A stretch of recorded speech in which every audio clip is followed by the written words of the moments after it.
Chapter 261. What's happening over there? Someone whispered. The steady trickle of cultivators approaching the Julie Mountains entrance had thinned from the earlier throngs, yet a small crowd still milled about, eager to enter. Now, however, everyone's attention was drawn to a commotion by the water's edge. The Ye family's spiritual boat, normally unimpeded, had been halted. "Isn't that the Ye family's vessel?" murmured one passerby. "They're one of the ancient sects, on par with the Void God Tower, Kanghai Palace, and Ziwei Imperial Palace. Who dares to challenge them?" The answer came as the veil of inky fog, residual from the Void God's transformation into the demon realm, slowly dispersed. There, standing at the prow with calm authority, was Xiang. A collective gasp rippled through the onlookers. Even Ye Cheng and the other Ye family elders exchanged tense, grave gazes. Never before had they seen anyone so brazen as to block the Ye family's path, let alone someone radiating such formidable power. For a long moment, silence reigned, broken only by the lapping of water against the hull. Then Xiang spoke, his voice carrying across the quay. "The Ye family may proceed no further, at least not until I receive an answer." Eyes widened, hearts pounded. The precincts of the Julie Mountains had always demanded respect, but this was an unprecedented challenge to one of the world's greatest sects. What secret did Xiang guard, and why had he chosen this moment to confront the Ye family's most sacred vessel? As tension coiled like a serpent among the crowd, Ye Cheng stepped forward, robes swirling around her. Her gaze, cool and unyielding, met Xiang's. "You overstep your bounds, mortal," she said softly. "Tell me your purpose, or yield the way." Xiang inclined his head, silent, yet every fiber of his being seemed to pulse with restrained power. The air crackled. Destiny itself seemed to pause at the brink of revelation. No one dared move, not even the wind. The fate of the Ye family's spiritual boat, and perhaps far more, hung precariously on Xiang's next words. "It's the blazing demon battle body. It's the first true disciple of the Void God Tower." A dozen cultivators rushed forward, eyes alight with curiosity as they watched Xiang square off against the Ye family. Ye Cheng's brow knit tightly as she stared at him, her gaze shadowed by both doubt and fear. She, and everyone here, had heard the rumors that raced across Shenzhou after Xiang's defeat at Gu Yunqi's hands and the annulment of his demon body. With the aid of the Void God Taoist, he had not only restored his demonic bloodline, but had emerged stronger than ever. At that point, Xiang had already broken into the Saint Emperor realm. Now, by all accounts, his cultivation had soared even higher, perhaps to the levels of a mid- or late-stage Saint Emperor. Even Ye Cheng, supported by the combined might of her family, felt a chill at the prospect of facing such power. Against a force like Xiang's, she feared they would be hopelessly outmatched. Although Ye Cheng was furious that Daoyu Xiang had waylaid the Ye family's spirit barge, she kept her voice studiously calm as she demanded, "Daoyu Xiang, the Ye clan has no quarrel with the Void God Tower. Why have you blocked our vessel for no reason?" Xiang's lips curled into a derisive smile. "Blocked your barge? Young miss of the Ye family, do not flatter yourself." He let the words hang in the air, dripping with disdain. "I assure you, I'm not here for you." Ye Cheng and her relatives flushed with anger, but beneath it lay confusion. If Xiang wasn't targeting the Ye family, just whose boat was he after? They exchanged bewildered glances, still searching for an answer, when Xiang shifted his gaze. Across the gap, on the neighboring deck, stood three youngsters. Ye Cheng at the fore, his younger siblings, Gu Yunqi and Gu Qingchen, flanking him. Yunqi and Qingchen didn't cower. Instead, they lifted their chins, meeting Xiang's stare head-on. Especially Yunqi, her eyes danced with an unmistakable eagerness, as if daring him to make his move. Xiang caught the fierce light blazing in Gu Yunqi's eyes and felt a chill settle over him. A bitter laugh escaped his lips. "Miss Yunqi," he said, voice dangerously calm, "it seems you really do want to face me again." A hush fell over the assembled talents. All eyes snapped to Xiang's line of sight, up to the Dafan boat floating just offshore, and widened in disbelief. There, standing firmly beside Ye Cheng, was Gu Yunqi herself. Ye Cheng gasped, her hand flying to her mouth. Even the younger members of the Ye family stared slack-jawed, their earlier scoffing converted into astonishment. Just moments ago, they'd assumed Gu Yunqi and her brother were only playing at bravado, children's foolish talk, nothing more. Yet now it was clear, these two had never been joking. Qiang, however, paid no mind to the Ye family's shock. His eyes never left Yunxi's determined face. "So be it," he murmured under his breath. "If she's so eager, I won't refuse." He tucked his hands into his sleeves and squared his shoulders, the air around him growing icily still. Below, Ye Cheng placed a firm hand on his sister's shoulder. Beside them, Yunxi clenched her fists, her own aura flaring bright and fierce. The deck of the Dafan boat creaked under their resolve, and the crowd on the shore leaned in, hearts pounding as the long-awaited rematch finally drew near. Ye Cheng stood among the onlookers, his breath caught in his throat as Qiang's gaze fixed on Yunxi like a blade. The coldness in Qiang's eyes seemed almost solid. His murderous intent pressed down so heavily it threatened to crush the entire Grand Fen continent. "Miss Yunxi," Qiang drawled, taking a deliberate step forward, "do you still dare to challenge me?" Then, boom! A tremor rippled through the air as Qiang's aura exploded outward, shedding its last veil of concealment. Under the stunned stares of the gathered prodigies, his cultivation surged. Early Saint Emperor, Middle Saint Emperor, Queen Stage Saint Emperor, until at last he stood at the very pinnacle, Saint Emperor Perfection. A collective gasp rose from the crowd. Eyes widened, hearts pounded, and awe almost took on physical form as Qiang's figure loomed atop the swirling sea of clouds. Saint Emperor Perfection, Qiang has really reached it. Is that the true terror of the god and demon battle body? No, it's even more terrifying than that. It must be the power of the void god Daozi. After all, every one of Qiang's accomplishments comes courtesy of the void god Daozi. Perched atop the sea of clouds, Qiang's aura pulsed like a bottomless abyss, his eagerness for battle practically leaking from his pores. The gathered prodigies exchanged stunned glances. None had ever seen the legendary void god Daozi in person, yet their reverence for him had just deepened immeasurably. Qiang threw back his head and laughed. "Ha, Miss Yunxi, I doubt you expected me to be this strong." The other geniuses quailed under his gaze, their eyes wide with fear. Pride swelled in Qiang's chest, until a calm, unhurried voice cut through the tension. "Your strength is impressive," Ye Cheng said, voice steady, "but you're still a long way behind Xier." Time seemed to slow for Qiang. His triumphant grin vanished, replaced by a flicker of ice-cold calculation. Locking eyes with Ye Cheng, he leaned forward, every word dripping with menace. "I didn't mishear you," he snarled. "Boy, if you've got the nerve, say that again." A dangerous silence fell over the sea of clouds as Qiang's gaze bore into Ye Cheng, murder in his eyes. Ye Cheng's expression remained unnervingly calm. "As I said, your strength pales in comparison to Xier's." A murmur rippled through the assembled crowd.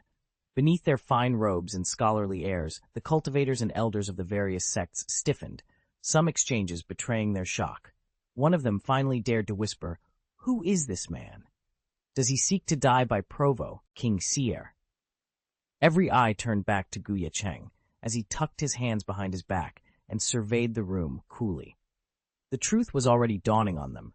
This young man had to be the father of Yunxi and Qingchen, the legendary siblings whose exploits had set Shenzhou ablaze with rumors. Yet here he stood, no older than his early 20s, with a face none recognized, and a name that hadn't echoed through any of the great sects. To the onlookers, each accustomed to tracing power through lineage or pedigree, Ye Cheng seemed an anomaly. Yes, he had fathered the prodigies Yunxi and Qingchen, whose talents were unmatched for generations. But fortune alone wasn't strength, nor was it a cultivation breakthrough. If his children had risen so swiftly, surely their father's achievements would be equally renowned. Yet there was no record of them. A ripple of doubt passed among the elders. Could this unheralded young man truly stand toe-to-toe with the Saint Emperors, or even the Divine Emperors of their world? Or was this mere overconfidence before a spectacular fall? Ye Cheng's lips curved in a faint, knowing smile. The next moments would answer their questions. Regardless of cultivation level, not a single cultivator present could match Qiang. Even after he revealed the full power of his perfected Saint Emperor form, the verdict remained the same. Yunxi, despite having defeated Qiang once before, stood little chance of victory. Thanks to the blessing of the blazing demon battle body, Xianxia's true strength far exceeded his nominal rank. Even those in the early or middle stages of Xuanzun would find it nearly impossible to stand against him. Chapter 262. High above the sea of clouds, Xianxia stood astride a cloud with an inescapable arrogance. His aura, that of a perfect saint emperor, pressed down on everyone nearby, geniuses and ancient masters alike, leaving them gasping for breath. Below him, on the deck of the great Brahma boat, Ye Cheng and his companions appeared as insignificant as grains of sand under the weight of his power. When Ye Cheng dared to speak out against Xianxia's taunts, the latter's anger flared. His breath turned savage, and waves of overwhelming pressure radiated outward. The assembled crowd instinctively recoiled, their eyes filling with sympathy for the besieged young cultivators. Sister Yunxi. A few members of the Ye family watched anxiously. They had grown to respect the Gu family over the long journey, and they hated to see them suffer. Even putting aside those bonds, Xianxia's reputation was terrifying. Under the banner of the Void God Tower, he had driven back countless human Taoist prodigies, crushing them beneath his heel. Only the bold intervention of Gu Yunxi had ever halted his ruthless advance. And now, once more, she and her allies seemed on the brink of annihilation. Even Ye Xian's heart ached at the sight. She couldn't bear to see the Yunxi siblings slain here, nor to watch that snowy white sword cultivator, Ye Cheng, his robes now stained crimson. Clenching her teeth, she rose to her feet. In stunned silence, she stepped directly between Ye Cheng and Xianxia. Ye Xian? What are you doing? Xianxia snarled. His crimson eyes flicked with anger at Ye Cheng's earlier words. He had intended to strike down Ye Cheng, seize the Yunxi siblings, and deliver them to his Tao master. After all, Ye Cheng wasn't on the list of named criminals. But now Ye Xian blocked his path.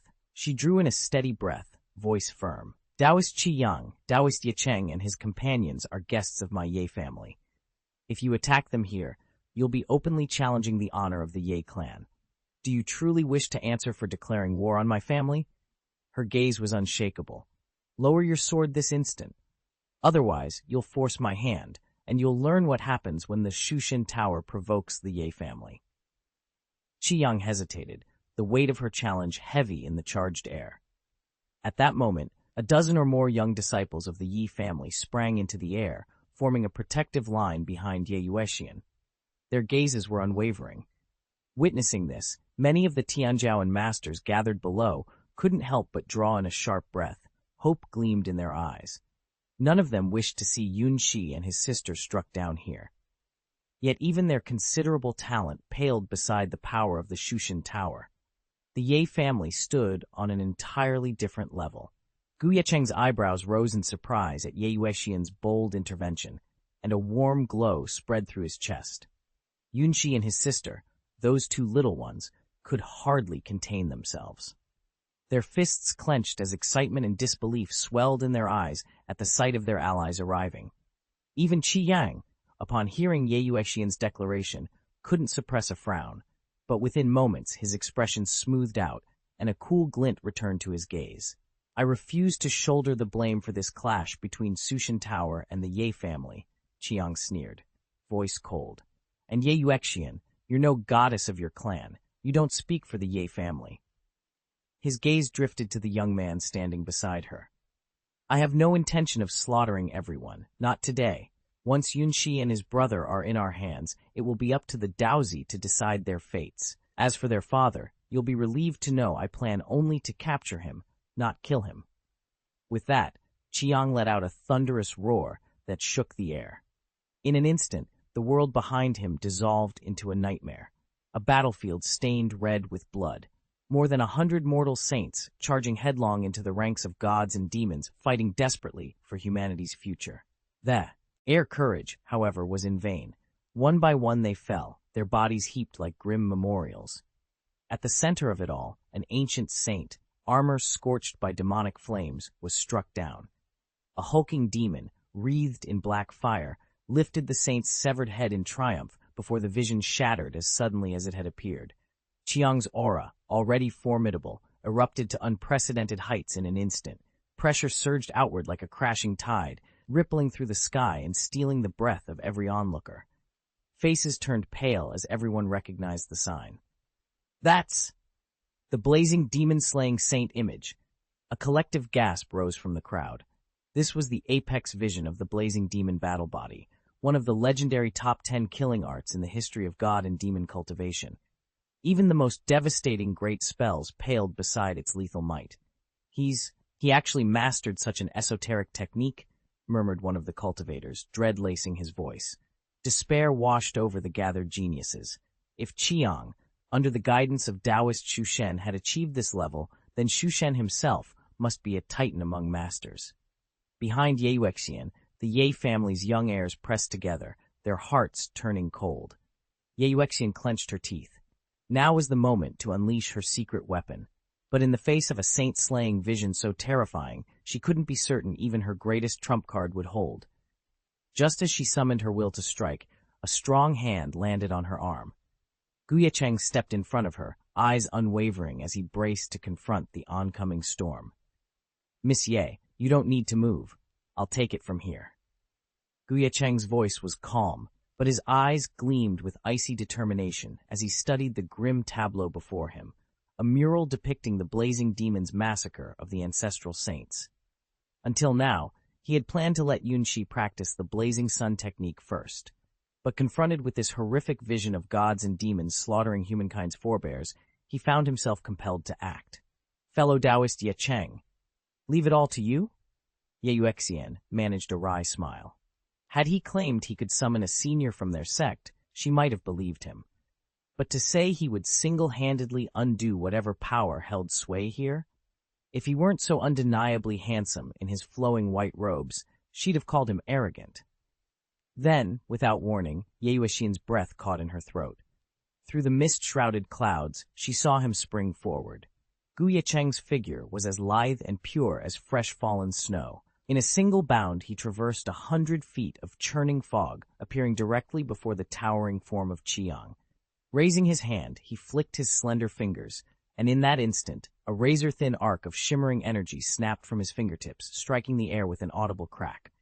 Qiang froze, his murderous intent meeting a calm, unyielding resolve. The battle had begun. A sharp crack split the air. Under the stunned gazes of Ye Cheng and the other onlookers, geniuses and powerhouses drawn by the commotion, Qiang's demon-killing saint image shattered in an instant. The burst of spiritual power had come from Ye Cheng's simple finger snap. Qiang hadn't been struck directly, but his aura was bound to the vision he'd summoned. The moment that vision collapsed, the divine energy turned on its master, ripping him apart in midair. Blood sprayed against the sky as Qiang's body was torn asunder. Chapter 263, Thud. Qiang's body slammed into the sea of clouds below. Only then did everyone snap back to their senses, staring in stunned silence at Ye Cheng in his flowing white robes, poised calmly on the misty platform. Shock and disbelief flickered across every face. Is this really happening? Ye Cheng whispered, her eyes wide and mouth agape. Had she not seen it herself, she would have sworn it was a dream. The blazing demon-slaughtering saint painting was legendary for its destructive might. Wielded by a saint emperor at full perfection, it could rattle even the most seasoned, venerable-level masters. Yet in Ye Cheng's hands, the mighty artifact had crumbled like paper.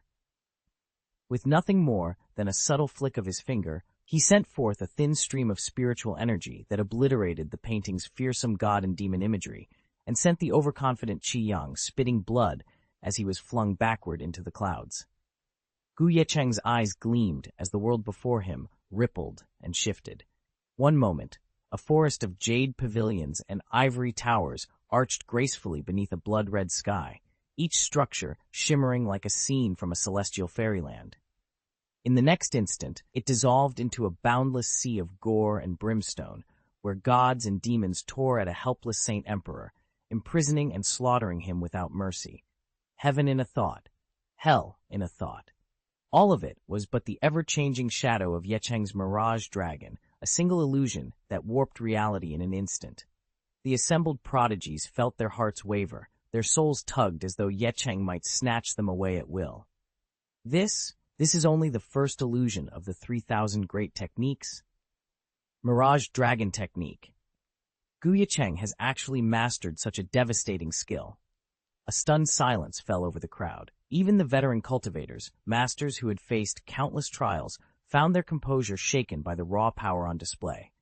After all, the Void God Tower stood as an immortal legacy on the divine continent, its foundations unshaken for millions of years.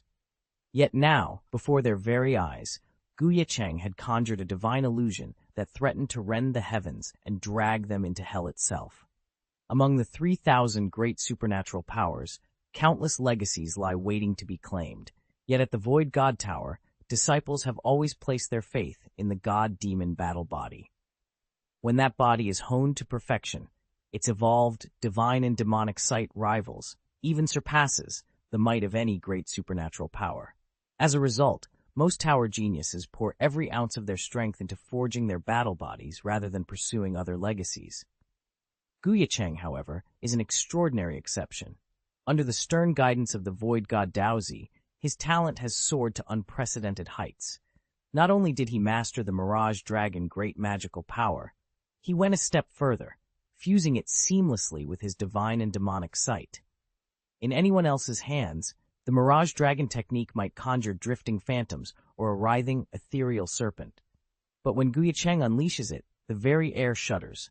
He weaves a nightmarish panorama of blood-churning hell, vast seas of crimson water lapping at mountains of corpses, the tormented form of the human Emperor Saint ensnared in iron shackles, doomed to writhe in eternal agony. That horrifying vision springs purely from Ye Cheng's own imagination, and from the unparalleled synergy he has achieved between ancient supernatural power and his uniquely evolved sight. Can His Highness Ye Cheng really withstand this? A hush fell over the assembled crowd as every eye turned to him. Earlier, Ye Cheng had revealed a level of power no one could have predicted. Yet now, before them, Xiang was preparing to unleash the Mirage Dragon Grand Magic, an art not of simple destruction, but of total mental domination. Ancient texts warned that a true master of this technique, at the height of his cultivation, need only summon the dragon, as phantom to bewilder even the most venerable immortals. Rumor had it that Holy Realm cultivators, too, could be stripped of will and reduced to mere puppets. Xiang had not reached that legendary pinnacle, nor had Ye Cheng ever claimed the title of Holy Realm practitioner. Anxiety gripped every spectator's heart. Then, with a final intonation, Xiang unleashed it. The air trembled, heat radiating outward, and behind him a colossal dragon-shaped wisp of energy coalesced. A collective gasp rose from the onlookers. But Ye Cheng merely leaned back, a wry smile tugging at his lips. He watched the spectral dragon for a long, leisurely moment before he murmured aloud, as if to himself, "The Mirage Dragon Grand Magic, the supreme technique among 3,000 arts." His tone was light, almost teasing, utterly at odds with the dread rippling through the hall. Yet in that single question lay the calm certainty of a man who knew precisely what he was about to do. Could it shatter their wills and break their minds? Ye Cheng's eyes narrowed as he stared at Xiang, who hovered atop the Mirage Dragon in the distance. Murderous intent burned in his gaze, yet a teasing smile played at his lips. With a single provocative beckon, he taunted his opponent. Instantly, Xiang's eyes bled crimson. "So you're courting death? Very well, I'll grant your wish." With a furious roar, Xiang unleashed the phantom Mirage Dragon. The spectral beast dove toward Ye Cheng. Boom! "Watch out, Taoist Gu! Dodge it!" one of the elders cried. Another shouted, "Don't bother blocking the phantom dragon. Strike at Xiang himself." The senior disciples scrambled to warn him, anxious they might offend the Void God Tower and draw Master Void God's displeasure. None wished to see Ye Cheng, or his children, suffer under the tower's judgment, so they raised their voices in urgent alarm. Ye Cheng felt a warm glow at their concern and deliberately ignored them. "I'm sorry, fellow Taoists. I appreciate your kindness, but—" Ye Cheng's grin grew wider as the phantom Mirage Dragon loomed ever closer. "This flimsy illusion won't trap me." Before he even finished speaking, a brilliant golden light erupted between his brows with a thunderous crack. Pushing his heavenly refining saint body to its absolute limit, he unleashed thousands of streams of divine radiance. Under the stunned gazes of everyone present, the world behind Ye Cheng seemed to ripple open into a vast, mirror-smooth lake. At its center hovered a glowing golden projection of his soul, every feature identical to his own. The Mirage Dragon recoiled for a final ferocious strike. Yet instead of dodging, Ye Cheng calmly broke the seal on the sea of consciousness at his brow and met the dragon head-on. "Tell me," he thundered, "are you looking for death?" Even Ye Cheng gasped, confusion and awe shining in her beautiful eyes. Xiang froze for a heartbeat at the sight, then laughter spilled from his lips, cruel and triumphant. "Ha ha ha! So this is how you choose to die. Don't blame me when you make your trip to the underworld." Without another word, he poured the last of his spiritual power into the spectral form of his Mirage Dragon. The phantom shimmered at his feet, scales flickering like sunlight on water, and then lunged toward Ye Cheng with unstoppable force. Of course, Qiang understood why Ye Cheng had dared to break the Sea of Consciousness seal at this critical moment. The young man's confidence in his own mental defenses must be unshakable. But Qiang was every bit as certain of his Mirage Dragon's power. Had Ye Cheng chosen a different tactic, swift evasive maneuvers or a barrage of spirit attacks, Qiang might have hesitated. Instead, by unleashing his soul alone against the Mirage Dragon, Ye Cheng was courting disaster. Even Ye Cheng and the others watched in horror, seeing in his gambit nothing more than an ant shaking a mighty oak, a mantis trying to halt a war chariot. Then came the deafening roar as the Mirage Dragon tore across the water's surface. A collective sigh of despair rose from the onlookers. The outcome seemed all but sealed. Behind Ye Cheng, his soul gleamed like divine gold filigree, dazzling, inscrutable. Yet faced with the towering Mirage Dragon projection, he seemed no larger than an insect. The moment the phantom dragon bore down on him, Ye Cheng summoned every ounce of willpower. His soul surged, broke free from the sea of consciousness, and he thrust out a single, soaring punch. For a heartbeat, the arena fell silent, until a thunderous crack split the air. Crackling echoes followed in rapid succession, and the delighted, mocking grin on Qiang's face froze. Even the greatest prodigies and veterans watching held their breath in disbelief. In that instant, Ye Cheng's soul punch connected squarely with the dragon's crown. The 10,000-foot-long projection shattered into shards of light, raining like fragments of the sun before dissolving into the cloud sea. A soft exhalation rippled through the spectators. Then, with blinding speed, Ye Cheng reappeared at a distance before Qiang, his pale face drained of color, his lips twisted into a grin that was more grimace than triumph. Silence reigned as he surveyed his stunned audience, every pair of eyes fixed on the young man whose single soul punch had just undone an invincible illusion. A single, light punch rang out, and in an instant, Qiang's form shattered like glass under the blow. A crimson mist billowed where he'd stood, the projection of his Mirage Dragon dissolving into a spray of blood. Everyone froze, their eyes flicking between the distant splatter and the man who'd delivered it. Ye Cheng, expression serene, utterly composed, shock and awe rippled through the assembly. "Qiang, he's dead," someone finally whispered, disbelief coloring every word. Even Ye Cheng's ivory-complexioned face paled. Her lashes trembled as she fought to steady her racing heart, her emotions roiling between dread and something more dangerous. Before anyone could fully process what had happened, the blood mist itself began to swirl. A faint, pulsating light emerged from its center, gathering the fragments of gore into a whirling crimson vortex. Every eye widened as the vortex grew, its spiraling depth swallowing the surrounding aura. Then, from that maelstrom of blood and spirit radiance, a figure stepped forth. Tall and lean, he wore a dark robe that rippled like water in a storm. His eyes, icy, unblinking, burned with a cold, murderous intent so fierce it froze the blood in the onlookers' veins. Silence fell. Even the wind dared not stir. "Shu!" A stunned voice broke the hush. "Shu Shendaozi!" Another cried out, horror and awe lacing every syllable. All at once, every powerful cultivator in the vicinity felt the hair on their necks stand on end. The man who had risen from the blood vortex was no mere opponent. He was a legend of ruthless power, and now he stood, alive again, before them all. Chapter 264. The blood mist howled like a wounded beast, spiraling into a crimson transmission vortex. When the haze finally cleared, a lone figure stepped forth, and the entire assembly of prodigies and powerhouses froze. Before them stood a young man in a flowing black robe. He held himself with effortless grace, his eyes hooded and unreadable, his expression as calm as a still pond.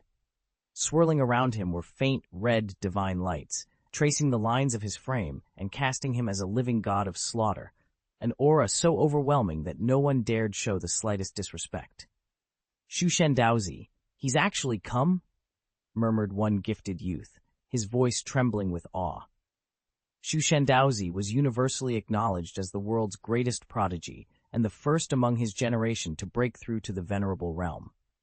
Not long ago, he had clashed with the world's top-ranked young talent, the so-called Sea Goddess of Kanghai Palace beneath the Nine Barrow Mountains, and defeated her soundly.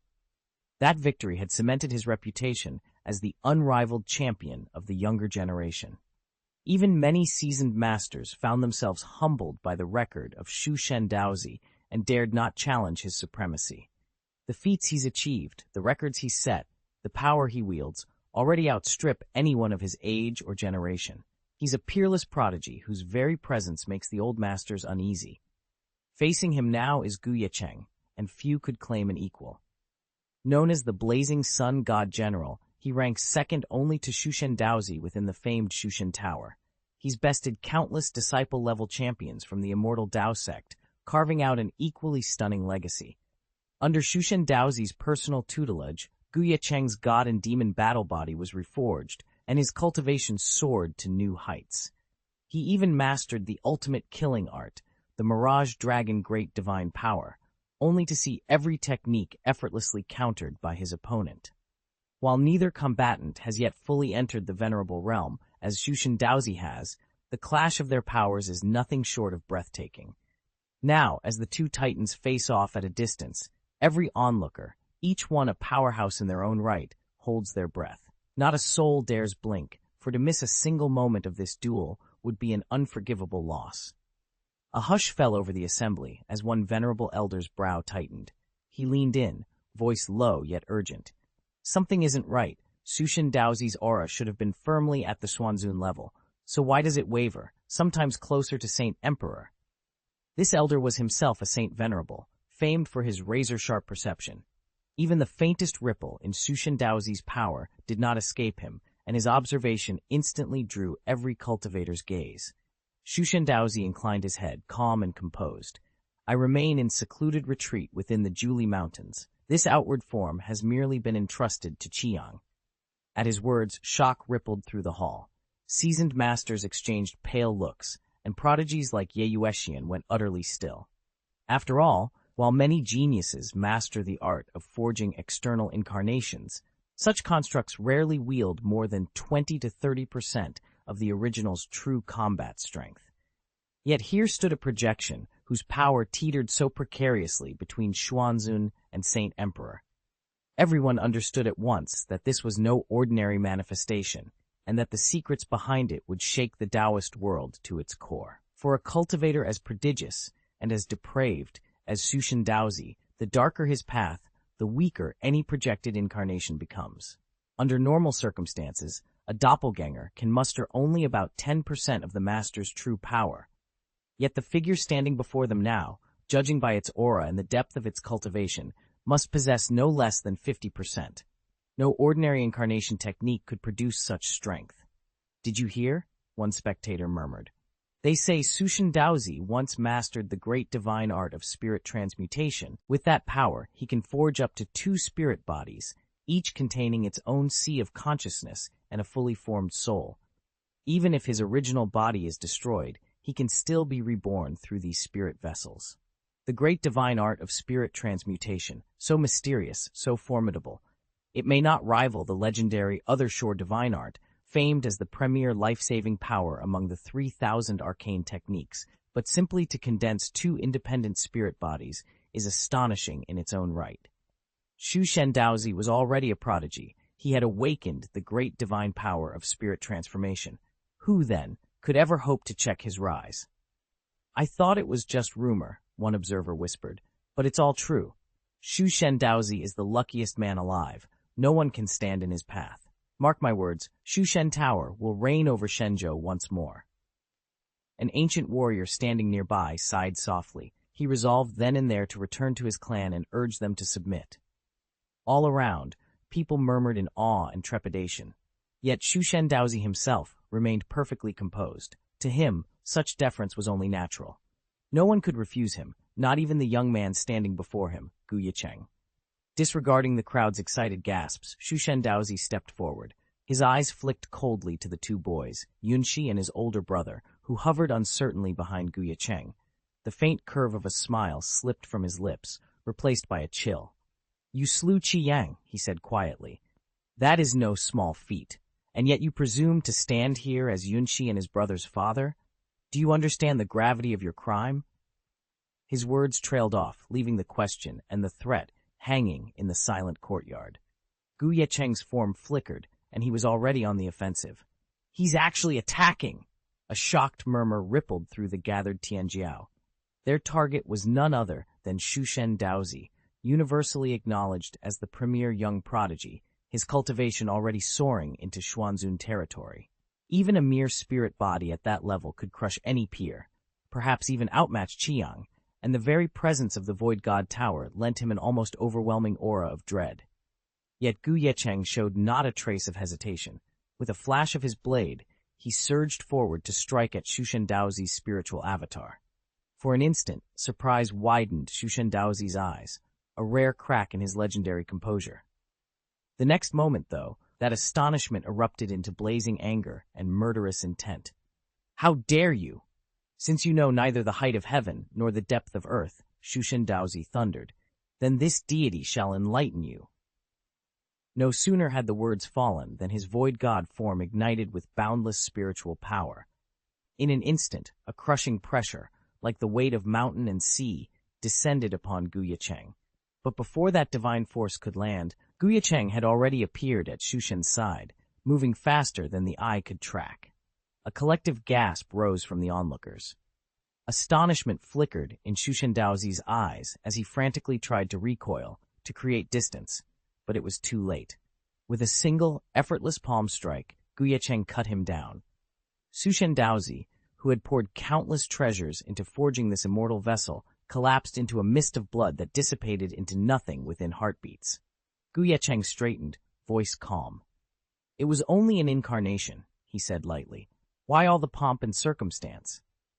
As the final trace of Shushen Daozi's aura vanished from the air, silence fell, broken only by the soft rustle of disturbed leaves. Ye Cheng's composed voice drifted through the air, gently stirring the assembled geniuses and leaders from their reverie. One by one, they opened their eyes and found themselves staring at Ye Cheng, whose calm, unreadable expression seemed to anchor the entire room. Chapter 265. A low rumble echoed through the air. Only when Ye Cheng finally exhaled did the assembled geniuses and masters, Ye Yuexian and the rest of the Ye clan included, snap back to reality. They stared in stunned silence at his silhouette. A spiritual projection of Shushen Daozi, obliterated by a single palm strike from Ye Cheng. Tell anyone this story, and they'd call it a fairy tale. What realm of power does Lord Ye Cheng truly possess? Someone whispered in awe. Yuexian forced herself to inhale steadily, calming the storm of emotions in her chest. The mixture of wonder and curiosity in her eyes was impossible to hide as she continued to regard Ye Cheng.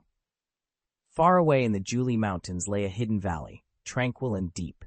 Towering ancient trees formed a green cathedral overhead, while rare herbs and exotic plants carpeted the forest floor. Their potent spiritual energies mingled in the air, releasing a sweet, heady fragrance that invigorated all who breathed it in. At the very center of the valley stood a mystical formation, its intricate runes glowing with spiritual light so formidable that not even an emperor could force his way through. At that moment, the formation finally completed its trial and opened of its own accord. A hidden corridor yawned beneath the array, inviting cultivators to enter. Beyond the entrance stood a towering spiritual jade pillar, 100 feet tall, its surface veined with luminous runes. Hundreds of young prodigies from sects across the land lined up before it, all seated cross-legged, their eyes shining with anticipation. Yet even as they stared at the jade, their attention kept drifting to the lone figure at its base, a youth clad entirely in black, radiating an uncanny calm. This was Ye Cheng, the authentic vessel of the Void God Taoist, surrounded by a handful of elite masters in the distinctive robes of the Void God Tower. Their reverent gazes spoke volumes of the awe and respect he commanded. This colossal jade pillar was no ordinary treasure. It was one of the fabled Daozang steels, the crown jewel of the Juli Mountains. Centuries ago, these mountains had served as the seat of the long-defunct Juli divine religion. When that sect fell, fragments of the Daozang spirit steels scattered throughout the Juli Mountains and the surrounding 100,000-mile territory.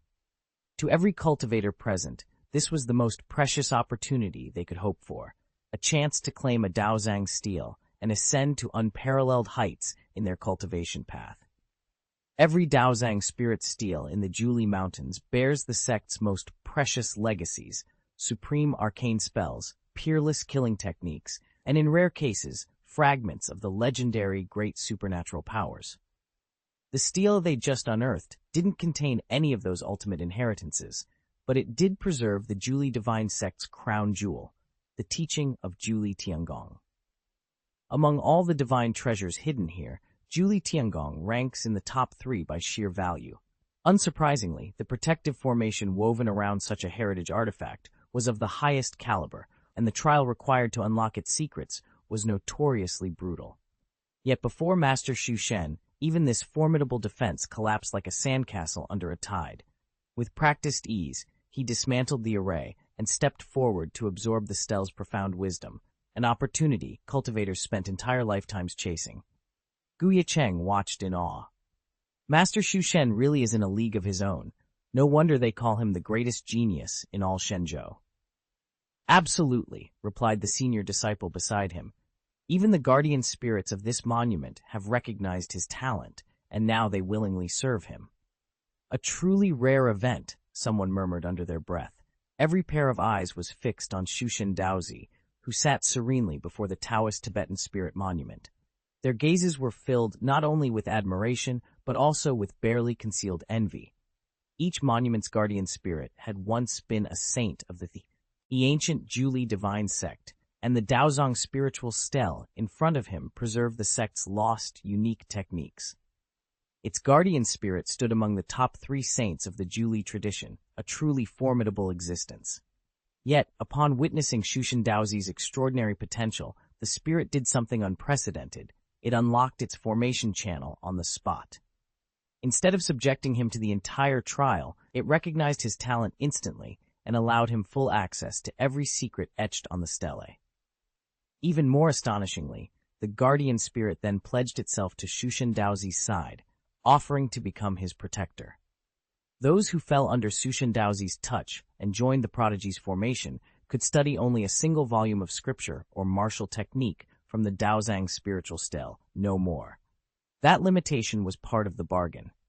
In return, Shushen Daozi pledged to one day reshape the body of this guardian array spirit and saint, granting him a new life. To the wider world, and to Shushen himself, that was an astonishing exchange. After all, Shushen Daozi was no ordinary saint. As a high-ranking figure in the Juli divine sect, he very likely stood firmly in the 2nd or even 3rd saintly realm. If I could recruit such a being, have him transform my body, even if I must serve him as his disciple, so what? The benefits far outweigh any cost, one young genius murmured, eyes alight with ambition. The prodigy next to him bristled and snorted with scorn. You're dreaming. You actually expect to take a Saint Realm cultivator as your master? Whether they'll accept you and everything you represent as their allies is anyone's guess, one Tianjiao murmured. Still, another replied, if I were in the Saint Realm powerhouse's shoes, I'd be lining up to follow Shushen Daozi without hesitation. At the mention of his name, the assembled geniuses exchanged knowing glances. They couldn't forget how, moments ago, Shushen Daozi had effortlessly shattered the formation guarding this place. Just before he'd struck, he'd received a message from a fellow team of prodigies in the Shushen Tower. They'd unearthed a divine treasure and urgently needed backup. Without a second thought, Shushen Daozi had summoned a towering spiritual incarnation to their aid. That very apparition had confirmed every rumor they'd heard. Shushen Daozi wasn't just exceptionally talented, he was astonishingly fortunate too. He wielded the rare inherited art known as spiritual transformation, a power so profound it seemed to shield him from harm. With such divine prowess at his command, his ascent to the heavens felt all but guaranteed. In fact, with talent like his, perhaps no amount of time was even necessary to prove his supremacy. Remembering the sheer might that incarnation had displayed, each Tianjiao felt a frisson of awe and a twinge of fear run down their spines. Look at him. Ye Cheng is using his incarnation to outshine all his peers. No sooner had the words fallen than the Daozang spiritual stele before Ye Cheng began to hum and tremble. The gathered geniuses snapped to attention and watched in astonishment. Unseen until this moment, the residual soul of the Julie divine sect's saint of transmitted power had merged with the stele itself, its faint aura shimmering across the stone's surface. Under the saint's guidance, every Daozang technique carved into the stele dissolved into a cascade of golden light. These streams of luminescence flowed directly into the sea of consciousness at Ye Cheng's third eye, instantly accelerating his absorption and digestion of the profound teachings. Simultaneously, within the Daozang Lingbei he wore, surging currents of spiritual energy swelled into a roaring torrent, reinforcing his cultivation with astonishing speed. In that electrifying moment, Ye Cheng's aura flared with unprecedented brilliance, proof that, with his incarnation and the ancient saint's aid, he now stood leagues above his rivals. Under the passing saint's guidance, the disciples channeled their power toward Ye Cheng, bathing his body in a torrent of condensed spiritual energy. With every pulse of light, his breathing steadied and the latent power in his dantian crystallized, his cultivation progressing in perfect harmony and surging forward. These energies all came from the Daozang Lingbei, the sacred vessels the Julie divine religion's saints prepared to accelerate their chosen heirs. Each vessel alone holds enough power to birth a saint emperor instantly. The Lingbei guarded by the late saint overflowed with an almost fathomless reserve. Once Ye Cheng absorbed its full tide, breaking into the late stage of venerable would be little more than a formality. A hush fell over the assembled prodigies as they watched the power transfer. Above them, perched on the Daozang spiritual monument, the remnant soul of the passing saint stood in silent pride. His spectral beard twirled as he gazed at Ye Cheng, a smile of deep satisfaction playing on his lips.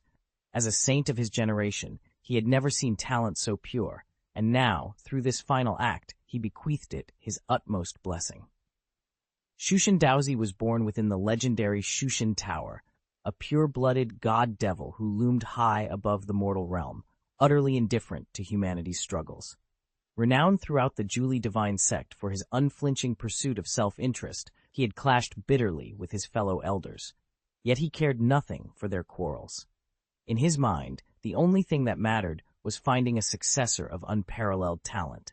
A prodigy worthy of carrying on his legacy could one day help him reconstruct his body and win himself another lifetime.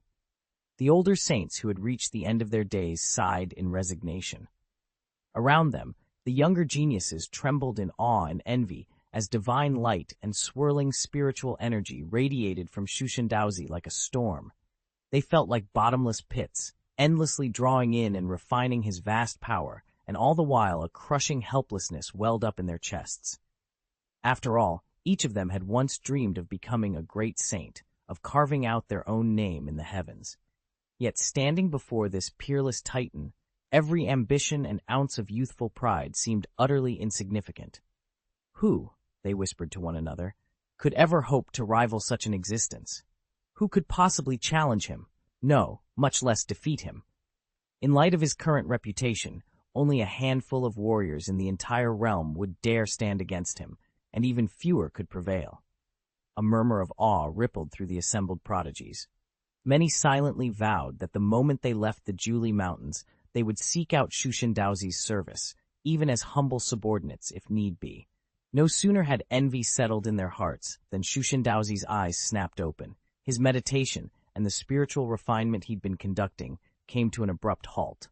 His face burned with unrestrained fury. Who dares strike down the avatar of this deity? Chapter 266. A chill wind swept through the courtyard before the Daozang spirit monument as Shushan Daozi's eyes opened, slowly and deliberately. His voice was soft but carried a blade's edge. Who among you dared to slay my spirit avatar? He stood before them with an air of restrained fury.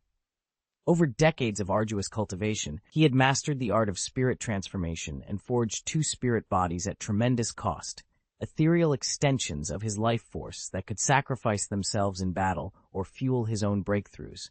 Yet now one of those treasured avatars lay shattered, its essence extinguished. Such an affront was unthinkable. A hush fell over the assembled geniuses.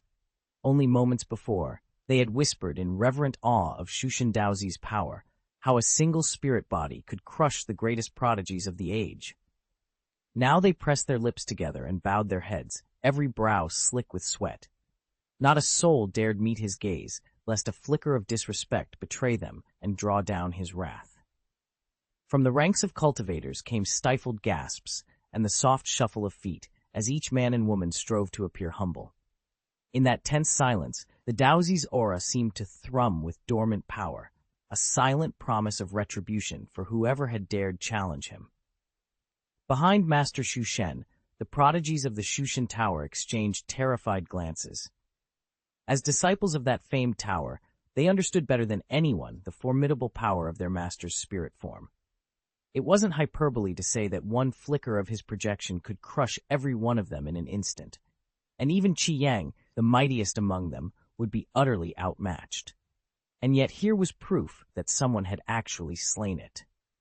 Taoist Shushen, what's happening? Several of the younger disciples murmured, voices trembling.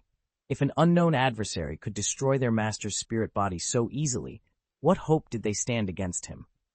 Master Shushen's eyes grew cold, unreadable. He gave no answer. Instead, with a barely perceptible movement of his hand, he shifted into a new hand seal, and the air around him crackled with gathering power. Swish! A silvery light burst from Shushen Daozi's brow, and in that instant, the final memories of the spirit body he had destroyed streamed into his consciousness.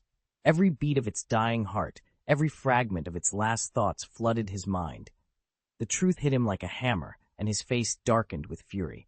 Excellent! Simply excellent! Shushen Daozi laughed, his voice low and cold. I never imagined Gu Yunxi and Ye Cheng would be so reckless. And their father, a man so lost he doesn't even know how high the heavens are or how deep the earth lies. He let the words hang in the air, then leaned back, a cruel smile playing at his lips. First, you dared to slay Qi Yang. Now you strike at my very spirit body. How deliciously bold of you. A chill ran through everyone present.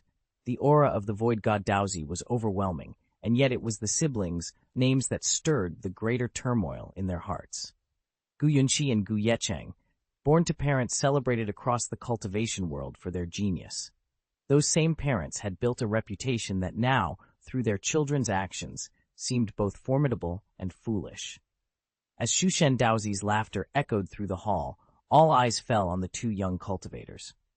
In that moment, every cultivator here understood that this confrontation would change their fates, and perhaps the balance of power in the entire realm. Their talents and achievements were simply breathtaking. Two children not yet 10 years old, as if plucked straight from legend, who had strode unchallenged across the world of mortals and carved out a mighty realm of their own. It no longer mattered whether their parents hailed from the prime minister's household, the imperial clan, or humble civilian origins. Such distinctions paled before the miracle of their prowess. To every cultivator in Shenzhou, the Yunxi siblings were living proof of divine favor. In that light, whether it was Gu Yecheng or anyone else in the Gu family, fellow cultivators could only look on in envy. Envy at the fortune of possessing such prodigious offspring, yet certain that no human bloodline could truly replicate such a marvel. And yet, as Shushen Daozi's words, laced with undisguised killing intent, rang out across the hall, even these brilliant young geniuses felt their certainties quake. Their cherished beliefs, their three views of the world, threatened to collapse under the weight of that single, murderous decree. If Shushen Daozi's words were true, then the Yunxi siblings' father must be a heavenly-level demon, one capable of killing Qiang outright and even destroying Shushen Daozi's own spiritual manifestation. The assembled Tianjiao exchanged stunned looks. None of them had ever met Gu Yecheng in person, yet each held immense respect for him, above all, the disciples of the Void God Tower. And now, hearing the murderous intent woven through their master's voice, panic fluttered in their hearts. "Master," one of the Void God disciples stammered, voice quavering, "should we strike first? Eliminate Ye Cheng before he can harm us?" Chang had fallen so completely that even his ashes were gone, and Shushan Daozi's power had proven insufficient to restore him. None dared share that tragic fate. A colder light danced in Shushan Daozi's eyes as he considered the suggestion. But at that very moment, on the Daozangling monument beside him hovered the lingering soul of the transmission saint, once bound in contract to Shushan Daozi and now his devoted patron. The translucent figure chuckled. "Heh, why the long faces, young ones? A genius like this is a treasure for your sect." Turning his gaze to Shushan Daozi, the saint spoke deliberately. "Young man, listen well. You must devote yourself to mastering the Juli Tiangong technique I shall impart. Forge the Juli divine body and push your pure-blood divine demon body to new heights." He paused, his eyes gleaming. "Once you achieve the Juli divine body, you will almost certainly ascend to the perfection of the Xuanzun realm. At that moment, I can guide you to unlock another vault of immense power, my sect's secret art, the swallowing heaven great divine power." At those words, every disciple in Shushan Tower and every prodigy gathered before the Daozangling monument gasped in awe.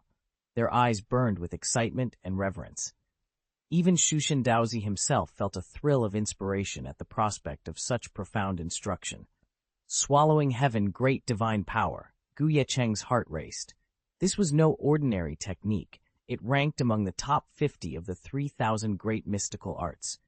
Should one master this volume, one could consume the divine bodies of every prodigy in the world.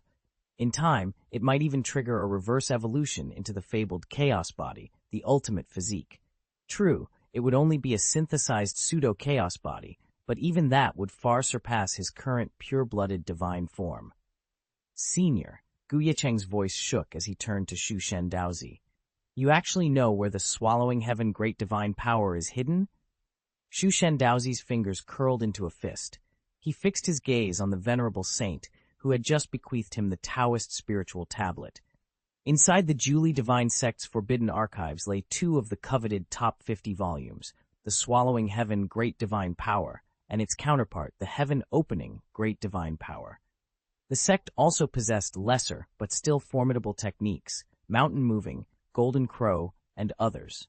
Those had long since been discovered and studied by students across the realms.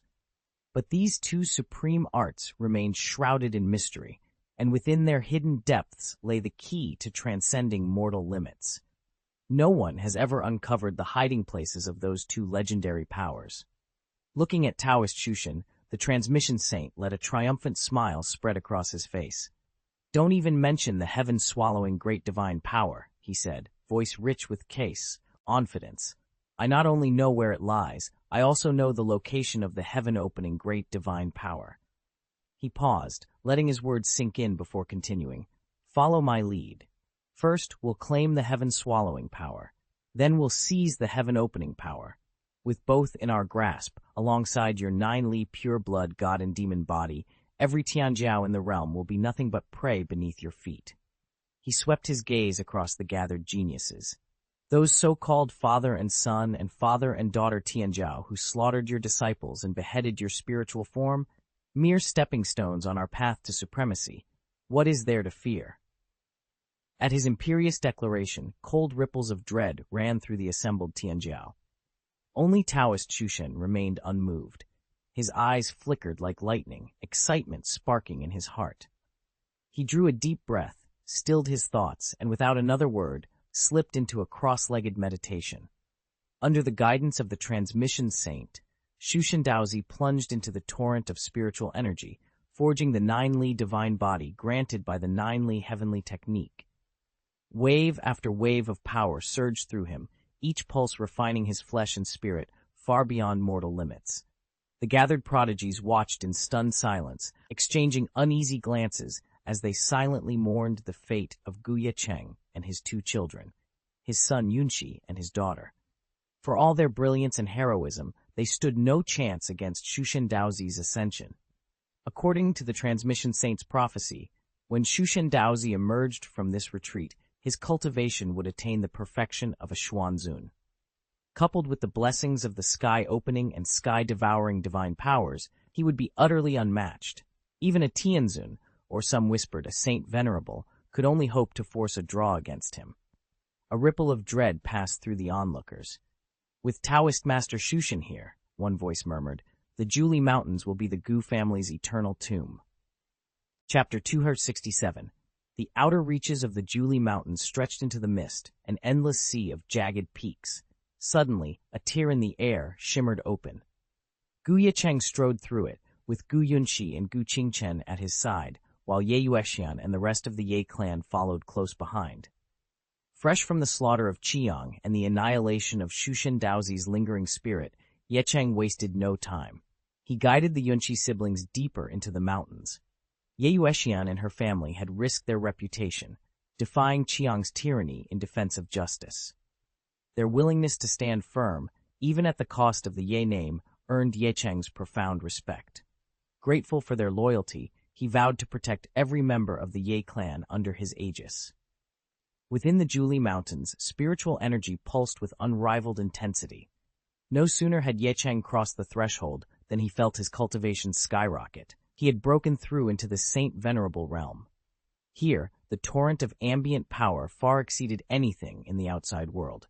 He estimated that, without a divine artifact like the Yunsheng space or access to the ancestral vaults of a top-tier lineage, perfecting this realm would have taken him at least 10 years, if not longer. If Ye Cheng stayed and cultivated in the Julie Mountains, in a year or two at most, he'd be able to break through and brush against the Dao Venerable realm, thanks to the mountain's overwhelming spiritual energy. Even here, in the outer reaches, every slope and ravine teemed with exotic flowers, rare herbs, and spirit medicines. Ye Xian and the other Ye family prodigies couldn't tear their eyes away. Is that Yunling grass? Over there, star dragon fruit? And those fifth-grade precious medicines, growing like weeds? This is unreal. Fifth-grade medicines were normally on par with imperial-grade herbs, yet here they sprouted after every few steps, and this was only the fringes of the Julie Mountains. "Your Highness Ye Cheng," Ye Xian said, voice bright with excitement, "we have to see what the mountain's depths hold." Ye Cheng nodded, anticipation sparkling in his gaze. If the outer reaches were already so wondrous, who could imagine the treasures buried at the heart of the Julie Mountains? Ye Cheng was just about to call back his children when he noticed that Yunxi and Qingchen had already sprinted ahead toward a narrow valley below. "Yunxi, wait, what's going on?" he called as he hurried forward. "Father," Yunxi panted, catching her breath. "Qingchen sensed something, like a hidden treasure in that valley. He's gone to take a look." "A hidden treasure?" Ye Cheng's interest was piqued. From the expressions on Ye Xian and the other disciples nearby, he could tell they found the idea laughable. Secret treasures hardly appeared in these outer reaches. If they did, they'd long ago been claimed by the cultivators who've explored the Julie Mountains before them. But Ye Cheng took the matter seriously. Although he detected no abnormal energy fluctuations with the naked eye, his Heavenly Fate Atlas told a different story. It revealed that his own aura, and the auras of Yunxi and Qingchen, radiated with extraordinary strength, far beyond that of ordinary cultivators. Under such a potent auspice, even a sudden inspiration could lead to something significant. He didn't hesitate. Gathering Yunxi in his arms, he dashed after Qingchen, determined to see for himself what lay hidden in the depths of the valley. Ye Xian and the others exchanged puzzled glances, but rushed after him nonetheless. So far, their haul had been disappointing. At best, they'd uncovered only fifth-tier spirit herbs of middling quality. Just as their patience was wearing thin, a clear voice rang out from the front of the group. "Dad, Sis, I sense something valuable behind that cliff." They turned to see Ye Cheng standing a short distance away, finger outstretched toward the far end of the valley. A smooth, vertical rock face loomed there, seemingly nothing more than solid stone. "Behind he cliff?" Yunxi frowned, scanning the craggy wall. "I don't feel anything unusual." Ye Xian and the rest of the Ye family hurried over, their eyes sweeping the surface. From every angle, it looked like an unbroken stretch of bare rock, nothing worth their attention. Only Ye Cheng's keen gaze remained fixed, his brow suddenly tightening with determination. Without another word, he surged forward in a blur. In the next instant, his spiritual power coalesced into a searing blade of light. With a roar that echoed through the valley, the sword light bit into the 1,000-foot rock face and effortlessly cleaved it in two, revealing whatever lay hidden beyond. When the rock face split open, an immense, almost tangible spiritual energy flooded the narrow valley, carrying with it a crisp, exotic fragrance of blooms. Gu Yunxi, Gu Qingchen, Ye Cheng, and the rest of the group all inhaled sharply, their eyes lighting up in astonishment as they made out a singular wonder nestled within the crevice. Even Ye Cheng couldn't hide his surprise when he finally laid eyes on the treasure before them. At the heart of the cliff's cavity grew a majestic tree, unlike any they'd seen. A haoyuan tree, its bark gleaming bronze gold, crowned by a halo of silvery white flowers. Each blossom had 5 petals, as pure and bright as fresh fallen snow, and they exuded a fragrance so clear and uplifting that every breath felt as if it were purifying the soul. Under its influence, fatigue and distraction melted away, their minds cleared, as though cleansed by an unseen spring. "Qingchen, your insight is truly remarkable," Ye Cheng said, stepping closer, his voice filled with awe. "Discovering an imperial-grade spirit plant like this, it's a stroke of phenomenal luck. This haoyuan tree was far more precious than any top-tier medicinal herb, an authentic high-level spiritual root of imperial rank. Its unexpected appearance here promised to change their fortunes in ways they had only dared to imagine." Ye Cheng stood at the mouth of the hidden valley, breath catching in his throat. In the clearing before him towered an immense tree whose trunk gleamed with a silvery glow. He'd heard legends of the haoyuan tree, but seeing it in person was another matter altogether. "The haoyuan only blooms once every 1,000 years, he murmured, recalling the ancient scrolls. "When it does, thousands of 5-petaled flowers burst open, each one a haoyuan silver flower, a supreme imperial medicine said to guide its user toward the Tao." He bent to touch a fallen petal. Its surface felt alive, humming with latent power. If brewed as tea, it was said to usher even an emperor into enlightenment, but the tree's value didn't end with its blossoms. "Its roots radiate a hidden aura," Ye Cheng explained to his companions.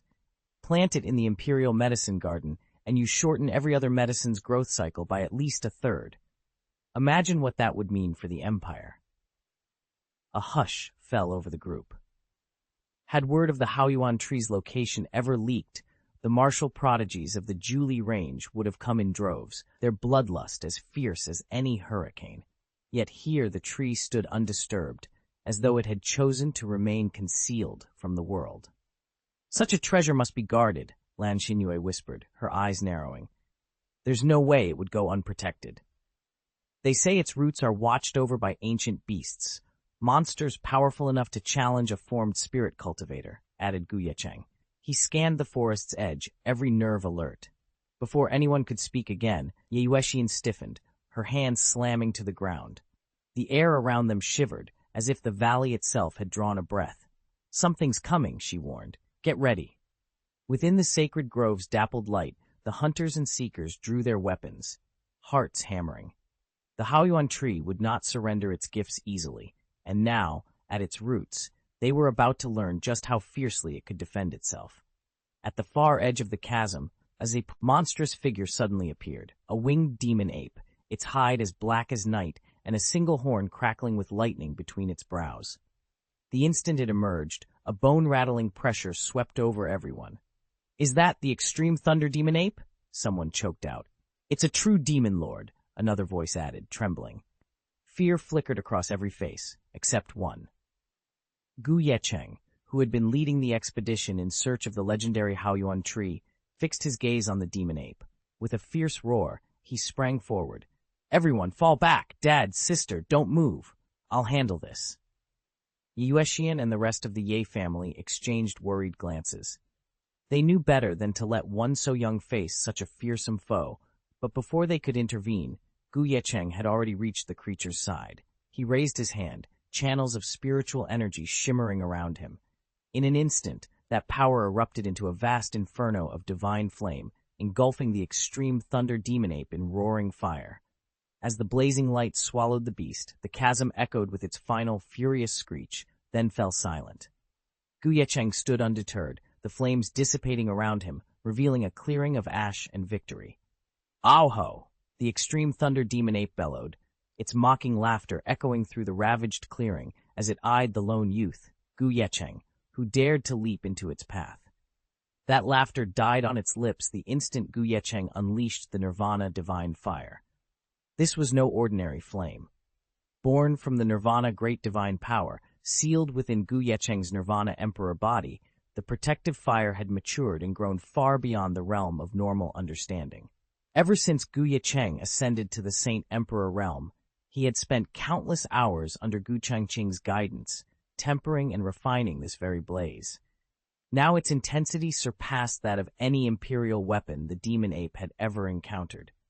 Though the thunder demon ape was a fearsome lord of its generation, its cultivation only reached the Xuanzun tier. Even with its hulking, demonic physique, it could at best withstand Tianzun-grade spiritual assaults, and then only if it summoned every ounce of its defensive aura. It had never imagined that Ye Cheng's power would be so overwhelming. By the time the ape recovered its senses, the boy was already pressing the advantage once again, the smoldering flames of Nirvana divine fire crackling around him like a celestial halo, unyielding, unstoppable. Ye Cheng let his hand fall back just as the Nirvana divine fire flared to life around him, its scorching flames curling through the undergrowth. Before anyone could react, the thunder demon ape, its hairy form bristling with raw power, staggered once, twice, then collapsed, utterly spent. In an instant, without a sound, it lay dead at his feet. A stunned silence followed. He killed it that easily? Someone finally whispered. Meanwhile, Ye Cheng strode forward, unperturbed. The small boy, wide-eyed and trembling, rushed up and held out the precious Haoyuan tree sapling as if it were a priceless treasure. Ye Cheng accepted it with a courteous nod, slipping the sapling safely into his storage ring. Only then did Ye Xian and the rest of the Yi clan recover their wits, hearts still pounding from the shock of the thunderous battle. "Thank you, Ye Cheng," Ye Xian murmured, relief flooding her tone. Ye Cheng merely inclined his head. "Let's press on. We've only just begun exploring the depths of the Julie Mountains." As they ventured deeper along the mist-shrouded paths, fortune smiled upon their party. Hidden within ferns and rocky crevices, they unearthed herbs glowing with otherworldly vitality, stones humming with latent power, and springs that promised to heal even the gravest of wounds. None of these discoveries matched the rarity of the Haoyuan tree, but each was nonetheless invaluable. By the time they decided to set up camp for the night, Ye Xian and her relatives had amassed a trove of resources that would serve the entire clan for seasons to come. For the Gu family's current standing, bolstered by Ye Cheng's prowess, these were more than mere curiosities. They were the seeds of future strength and security. And so, beneath a sky littered with stars, the two families settled around a crackling fire. Tomorrow, they would journey even deeper, driven by the promise of greater wonders hidden within the Julie Mountains. But for tonight, they allowed themselves a rare moment of peace, confident that with Ye Cheng leading the way, no challenge would be insurmountable. That night, under a canopy of stars, members of the Ye family gathered around their campfire. Their bright faces, usually so proud, were now clouded with disappointment. "We really fell short this time," one sister admitted with a sigh. "All the imperial herbs we gathered wouldn't have been possible without Lord Ye Cheng, Miss Yunxi, and Master Qingchen." "It's true," another agreed, her voice low. "We owe them so much, and we simply don't have the strength or skill right now to repay their kindness." Ye Xian nodded, forcing a brave smile. "We still have time to grow stronger. We'll find a way." Just then, a faint vibration pulsed through the jade communication token pinned inside Ye Xian's sleeve. Her eyes flicked down in surprise, and she withdrew the smooth, jade-green disk. Closing her eyes, she sent her consciousness racing through its channels. Moments later, her eyes widened. "Sister Ye Xian, what's wrong?" One of her cousins leaned forward, curiosity shining in her eyes. Ye Xian set the jade token gently on her palm and met her family's gaze. A determined smile spread across her lips. "I just received a message," she announced. We finally have our chance to repay Lord Ye Cheng and his companions. Chapter 268.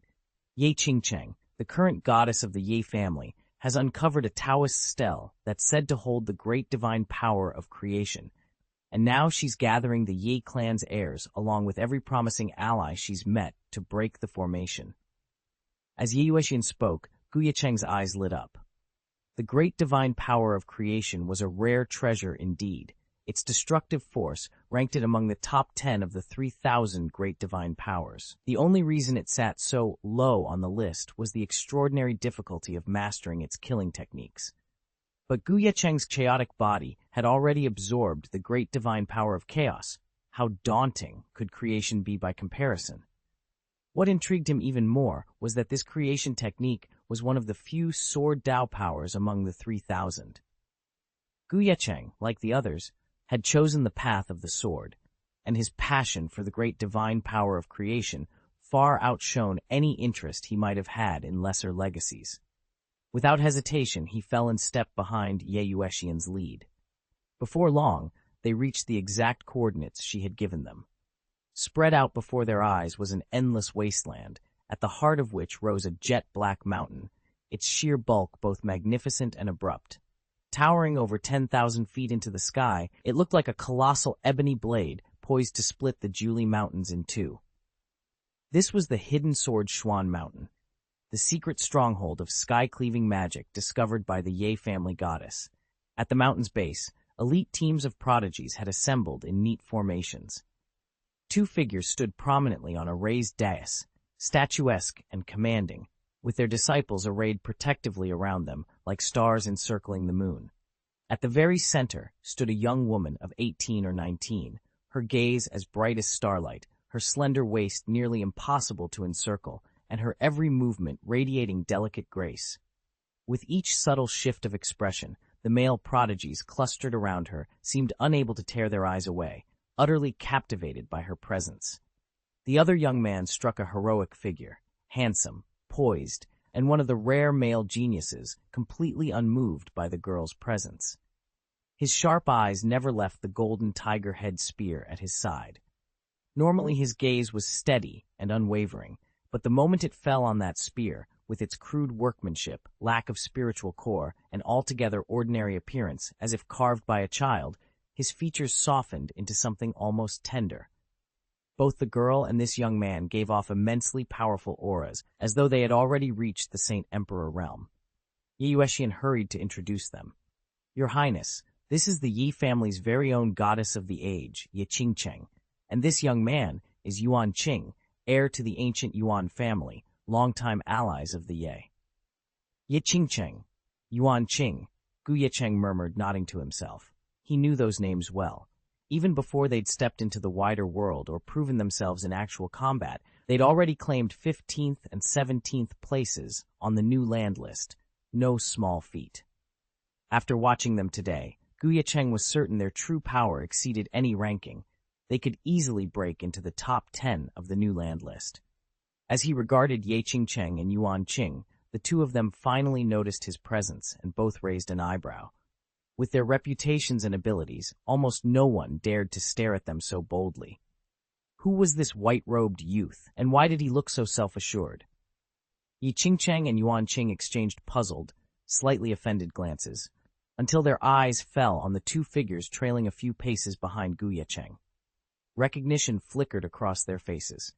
"Could you be the famed Miss Yunxi and Master Qingchen?" Ye Cheng asked, his tone respectful yet curious. The two young Saint Emperors listed on the Earth list? Yuan Qing fell in step behind them, his gaze fixed so intently on Gu Yunxi and Gu Qingchen that it outshone Ven Ye Cheng's. The two youngsters shrank back under his fervent stare. Ye Cheng couldn't help but frown.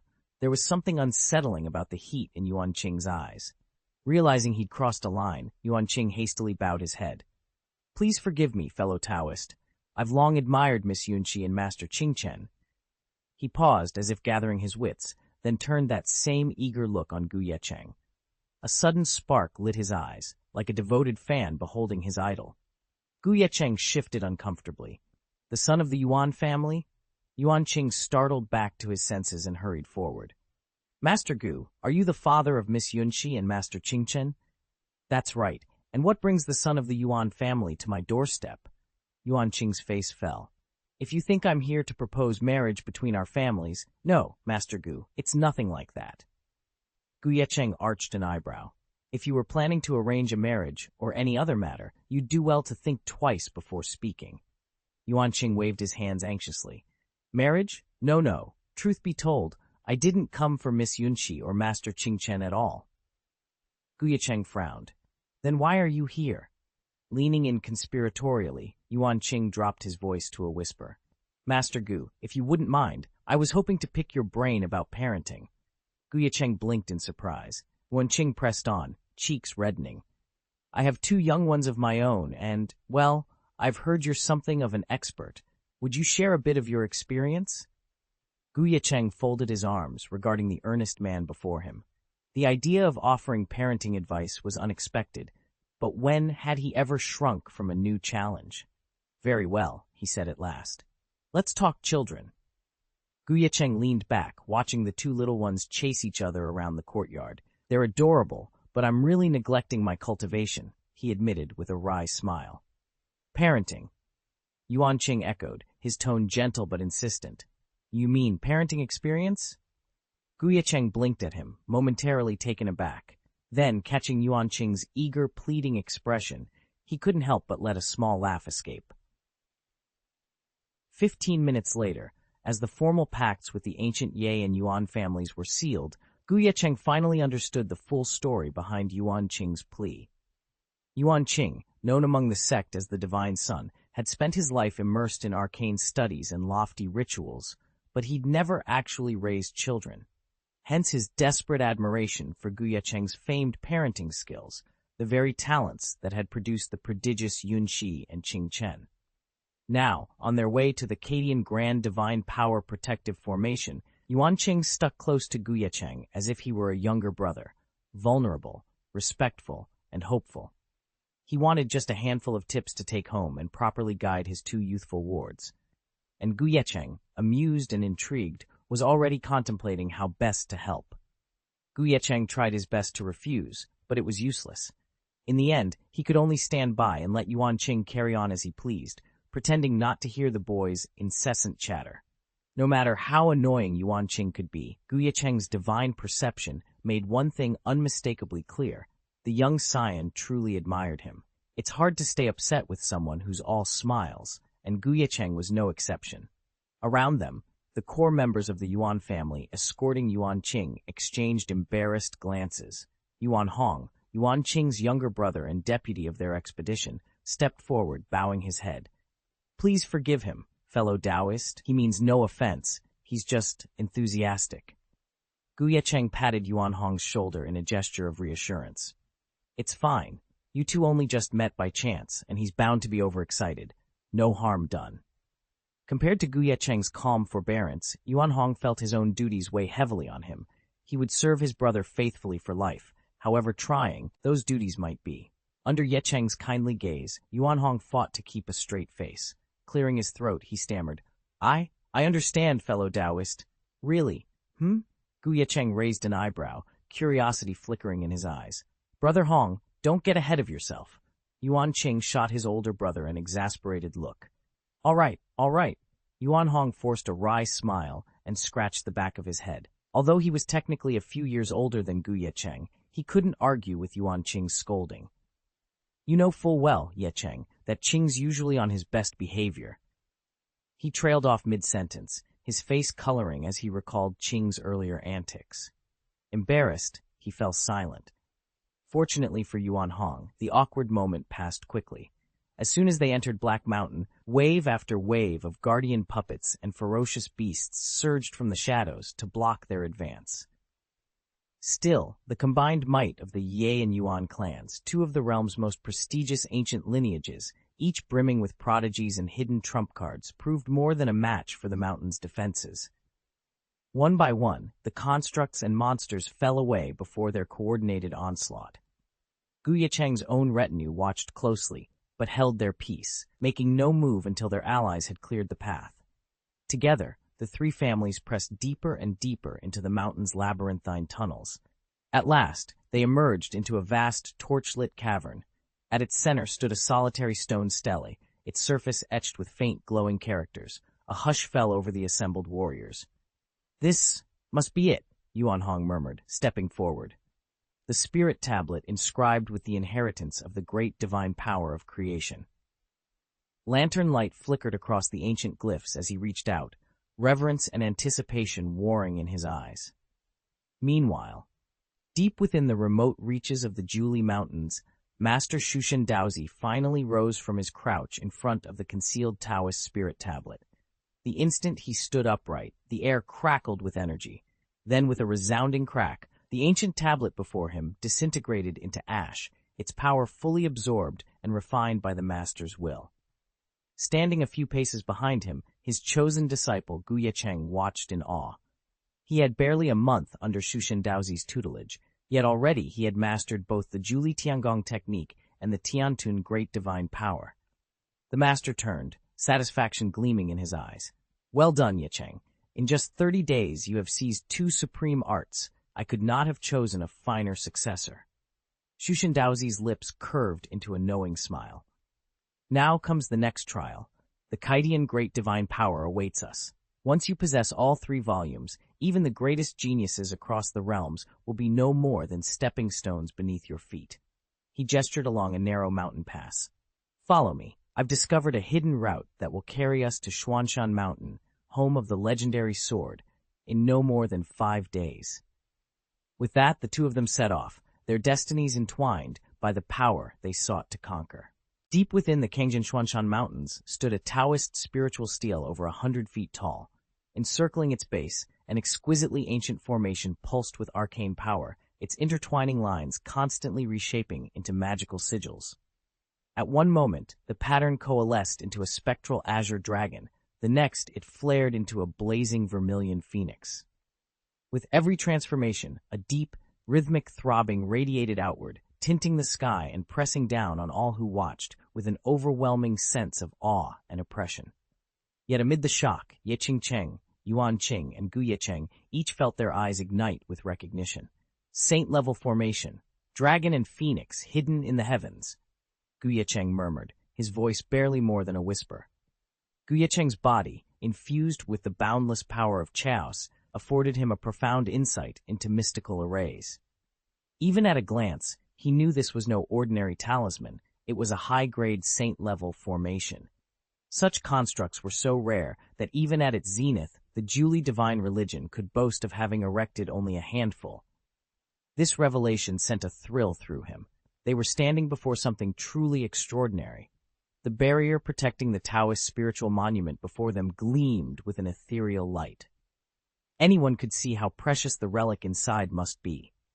Even if this formation weren't woven from the legendary Great Divine Creation art, it would still outshine any manual on the Devouring Heavens technique, or even the Julie Heavenly Scriptures. Ye Cheng's dark eyes narrowed as he studied the complex lattice of runes and energy channels. At a single glance, he had identified its provenance. Princess Ye Cheng and her godson, Yuan Qing, exchanged awed looks. To recognize a saint-level formation so quickly, surely Ye Cheng must be heir to some immortal legacy, a line of true Taoist saints. And yet, Princess Ye frowned, recalling every genealogy she'd ever read. "I've never encountered the Gu family in any of our records," she thought. Ye Cheng, however, paid no heed to their silent wonder. He reached out and tapped the barrier with a single gloved fingertip, then lifted an eyebrow. "Princess Ye, Godson Yuan," he said, voice calm, "do either of you know how to dismantle this formation?" Neither of them dared answer hastily. Though its purpose was protection rather than destruction, this was still a saint-level array, far beyond what most prodigies of their generation could hope to break. Ye Cheng's killing power was more than enough to shatter a saint emperor's existence, but here it was utterly useless. Summoning the projection of the Kangwu immortal king was technically possible, but the cost would far exceed any gain. They had no choice but to abide by the rules of this protective formation. Naturally, those rules were best understood by Ye Cheng and Yuan Qing, the two who had first unearthed the divine treasure. As expected, Ye Cheng spoke up at once. I actually obtained a token from another divine treasure, he admitted. That very token led me here and triggered the appearance of this guardian mountain. He paused, letting his words sink in. According to that token, there are only 2 ways to dismantle the Dragon and Phoenix celestial array before us. The first is to possess such extraordinary talent that the array's spirit recognizes you and willingly yields its power. The second, and more attainable, path is to pass the array's guardian trial. Once 100 challengers succeed, the formation will automatically lift, granting all who entered the mountain the chance to explore the Daozang Lingbei. This was exactly why Yuan Qing and Ye Cheng had summoned their allies. They were supremely confident they themselves could pass the guardian trial, but not everyone around them measured up. Only true prodigies with pure bloodlines or specially recruited allies could even step into the arena. Do we all have to take this trial? What does it involve? Gu Yunqi piped up, eyes shining with curiosity. Beside her brat, her Gu Qingchen leaned forward, equally intrigued. Before Gu Yecheng could answer, a soft whoosh cut through the still air. Within the Dragon and Phoenix secret heaven formation, a single object detached from the formation's core and floated out, a piece of Lingbi jade, just over a person's height, its surface etched with ancient seals that intertwined the figures of a dragon and a phoenix. As it settled before the assembled cultivators, a mysterious Taoist incantation unfurled around it, an ethereal song that seemed to vibrate their very lifeblood, their innate talents, even the core of their souls. Murmurs rippled through the crowd.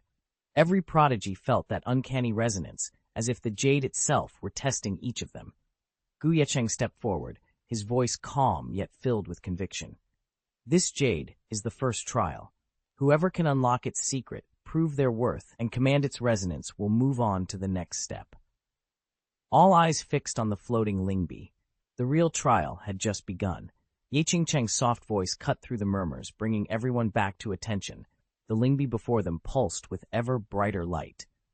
All gifted disciples must first face the Lingbi trial, she explained.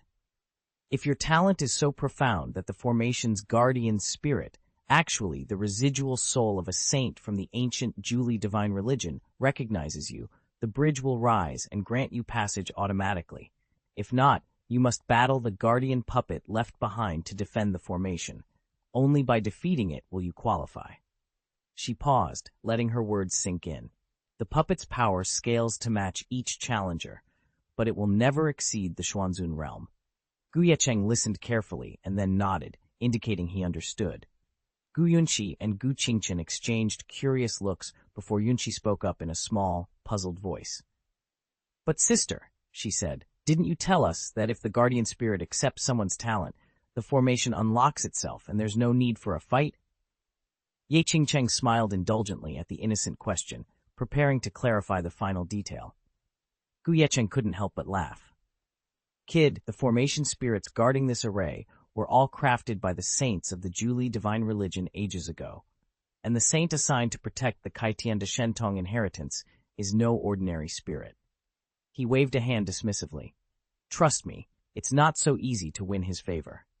Stepping forward, Gu Yecheng announced, Allow me to demonstrate. He pressed his palm against the surface of the Lingbi. Suddenly, a low hum filled the air. The jade disc quivered, then burst into a series of 7 golden flashes, each brighter than the last. Even the formation trembled, as though it were on the verge of opening a bridge to heaven. But after the final flare, the light died away, and everything stilled. The formation fell silent once more. Unfazed, Gu Yecheng smiled and slipped behind the Lingbi. Bowing respectfully to the disc, he declared, Junior disciple Gu Yecheng of the Yuan family humbly requests this trial. A faint rush of energy answered him. Swish! And the chamber held its breath. In the protective formation, 3 spirit puppets emerged, each radiating realm fluctuations on par with a Xuanzun. Yet Yuan Qing showed no hint of fear. He strode forward, and the moment combat began, his usual ease vanished. He moved like an invincible general descending from the heavens. Wherever his spear swept, the puppets shattered into fragments. Then a beam of light burst from the formation, enveloping Yuan Qing and drawing him inside. Gu Yecheng watched calmly, nodding slightly. He'd already deduced the formation's principles and appreciated Yuan Qing's description of its guardian spirit, unusually perceptive. Even with Yuan Qing's fate force at the 7th gold grade, that alone couldn't unlock the formation. The power of the sacred realm was simply too great.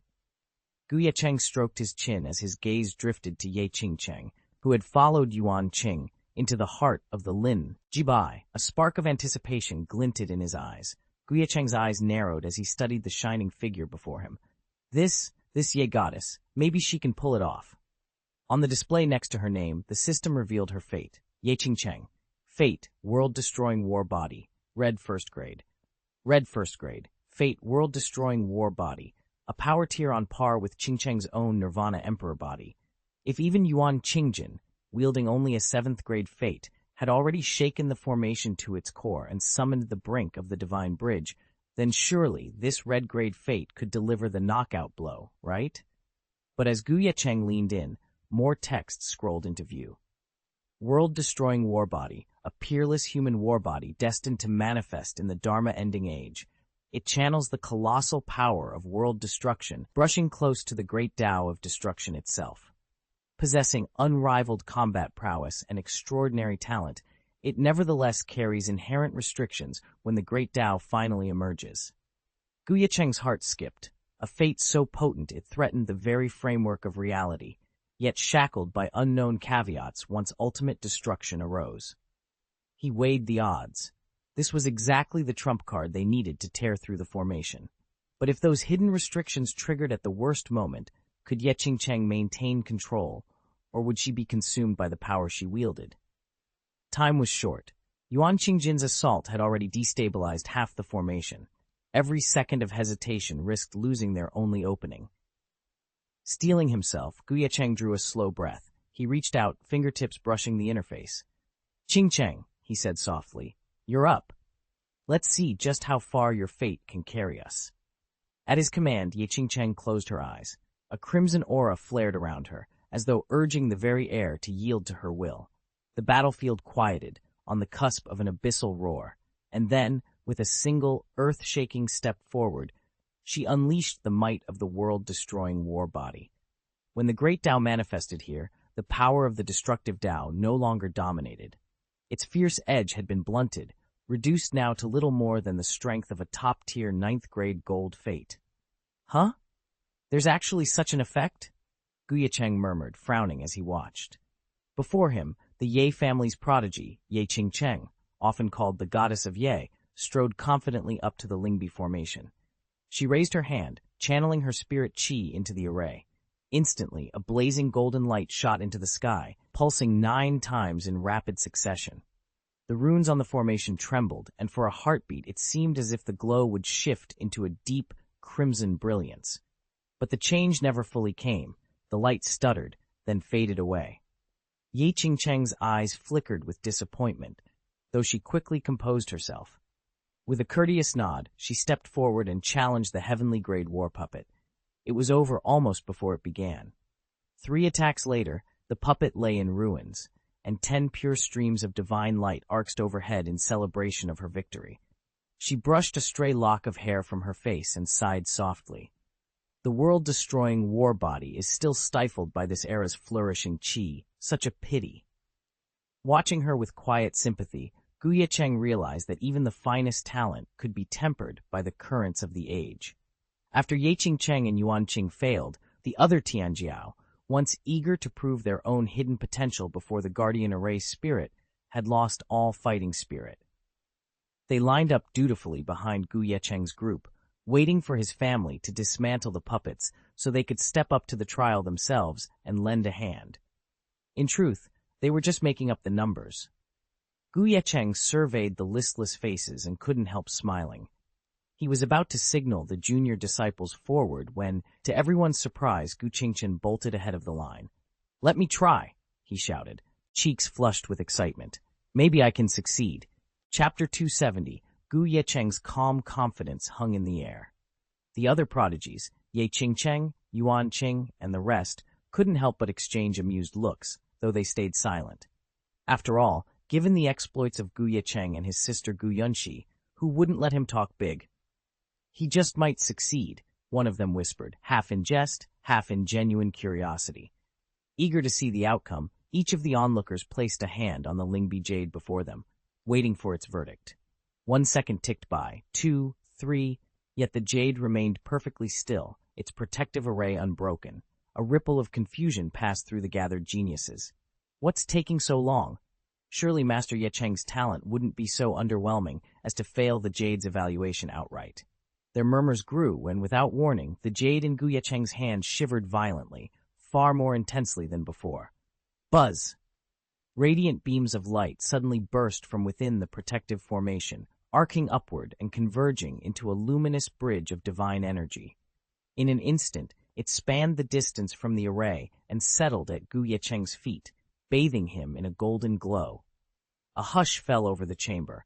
All eyes were locked on him, breath caught in throats, as everyone waited to see what the Lingbi jade would reveal about Master Ye Cheng's true potential.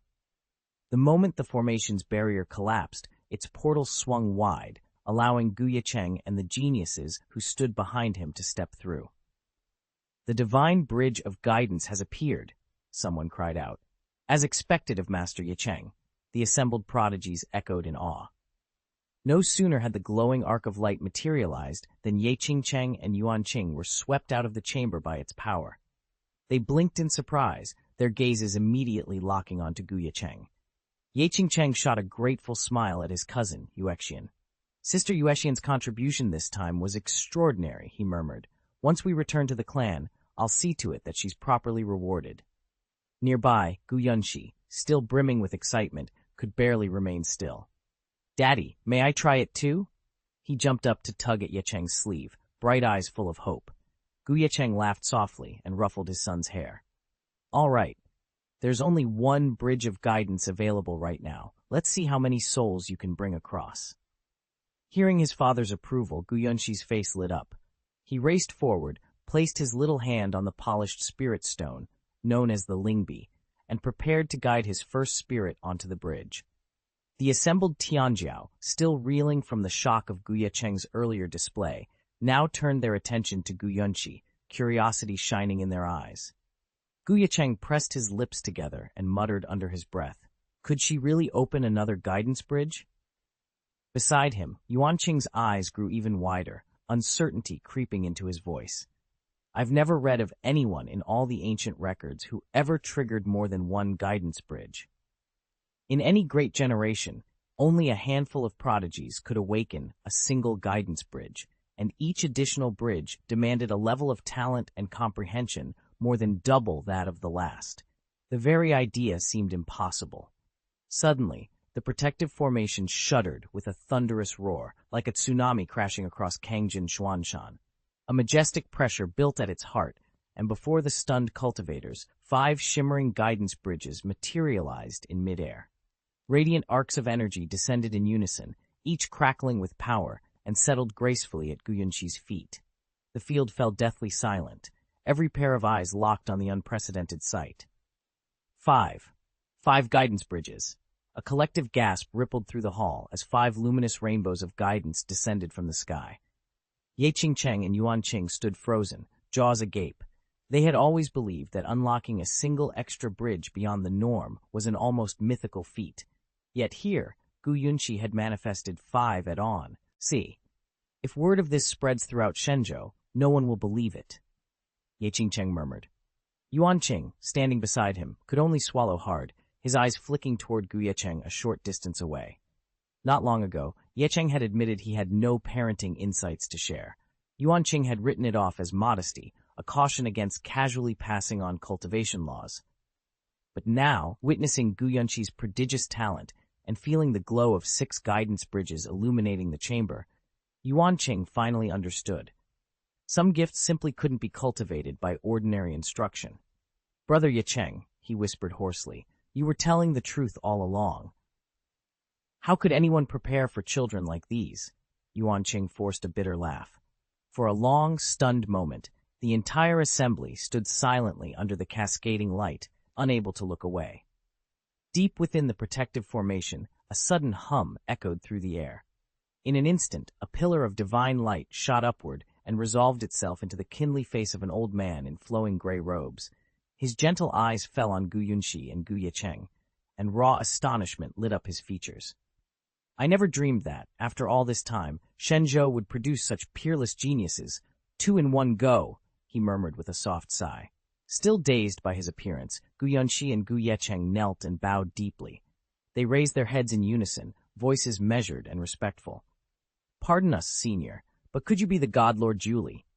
"God Lord Julie," the old man repeated, and for a heartbeat his expression flickered with recognition, then it smoothed into a wry smile. He waved a dismissive hand. "That was once my title, yes, but centuries have passed, the god religion has crumbled to dust. What use is an ancient name now?" He chuckled, his eyes never leaving the 2 young cultivators. No matter how he looked, his smile only broadened. "Well then, little ones, what are your names? How would you like to continue your training under Grandpa's guidance?" "Grandpa will be your protector. He won't just teach you, he'll help you defeat the bad guys." Julie Divine Lord's voice carried a peculiar allure. All the earlier disciples of the Julie God sect, the once mighty saints, had long since turned to dust, and the rest lay dormant in scattered Taoist spirit tablets, unseen by any living soul. If they'd witnessed their stern exacting master making such an extravagant promise, they'd have thought their eyes deceived them. Nearby, Yuan Qing and Ye Cheng exchanged eager glances. They kept nudging Gu Ye Cheng and Gu Yunxi, silently pleading, "Say yes, don't miss this chance." Yet the 2 children remained unhurried. Gu Yunxi drew herself up and spoke with surprising gravity. "Grandpa, we have to ask Daddy first. He has to approve." "Ask your father." The Divine Lord's brow rose. "Where is he?" Since awakening in the formation, his entire focus had been on Yunxi and her brother. He paid no heed to anyone else. Gu Ye Cheng only came to himself when he heard Gu Yunxi's gentle chiding. He realized, almost with a start, that he'd unconsciously stepped forward and was standing beside the Lingbi pedestal. Before him, his 2 children, Yunxi and Qingchen, were each invoking the Jieying divine bridge. Gu Ye Cheng rarely indulged in idle curiosity, but he couldn't help wondering what wonder his own fate might unleash. From Qingchen's earlier trial, he remembered that although Qingchen possessed 2 fates, only the first-grade Red Nirvana Emperor body could provoke the bridge's extraordinary phenomenon. Surely the Lingbi keyed off of the highest-graded fate alone, and Chaos body was his supreme destiny. If a first-grade Nirvana Emperor body could summon a single bridge, while a 5th-grade Tiane Saint body could call forth 5, then a first-grade immortal fate like Chaos body ought to muster 10, 11, or even a dozen. With that thought, he rested his palm on the smooth surface of the Lingbi. Immediately, the cultivators gathered around.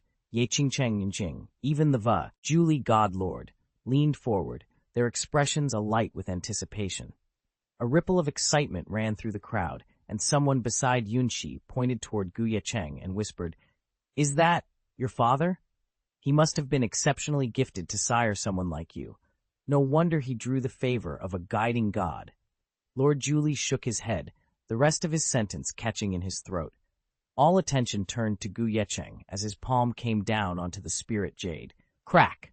A fine fissure appeared at first, then it erupted into a deafening splintering, like popcorn crackling in a furnace. Under the aghast gazes of every prodigy in the hall, even Lord Julie himself, the jade's 7 spectral hues, white, green, blue, purple, orange, gold, and red, fractured into a web of glowing fractures. Boom! With a thunderous roar, the spirit jade that Lord Julie had personally refined at great cost shattered into countless fragments. They scattered in midair like radiant snow, drifting between heaven and earth. It exploded. Exploded! Chapter 271. A hush fell over the formation as everyone stared at the shattered fragments of the Lingbi. Even Julie Godlord, who had personally refined that test artifact, could only gape in astonishment. He knew better than anyone how formidable the Lingbi's upper limit was. Yet now, it hadn't registered Gu Ye Cheng's talent at all. It had simply exploded. This couldn't be real. Gu Ye Cheng suppressed a grin and met the faint echo of Julie Godlord's soul. "Senior," he asked calmly, "does this mean I've passed the test?" Julie Godlord's consciousness trembled with pain, but he forced himself to nod. "Yes, you've passed." As the Godlord's echo receded, he found himself studying Gu Ye Cheng anew, This young man's potential seemed to eclipse every expectation. Then his gaze swept to the other two members of the Gu family standing by, Gu Yunxi and Gu Qingchen. Shock gave way to awe.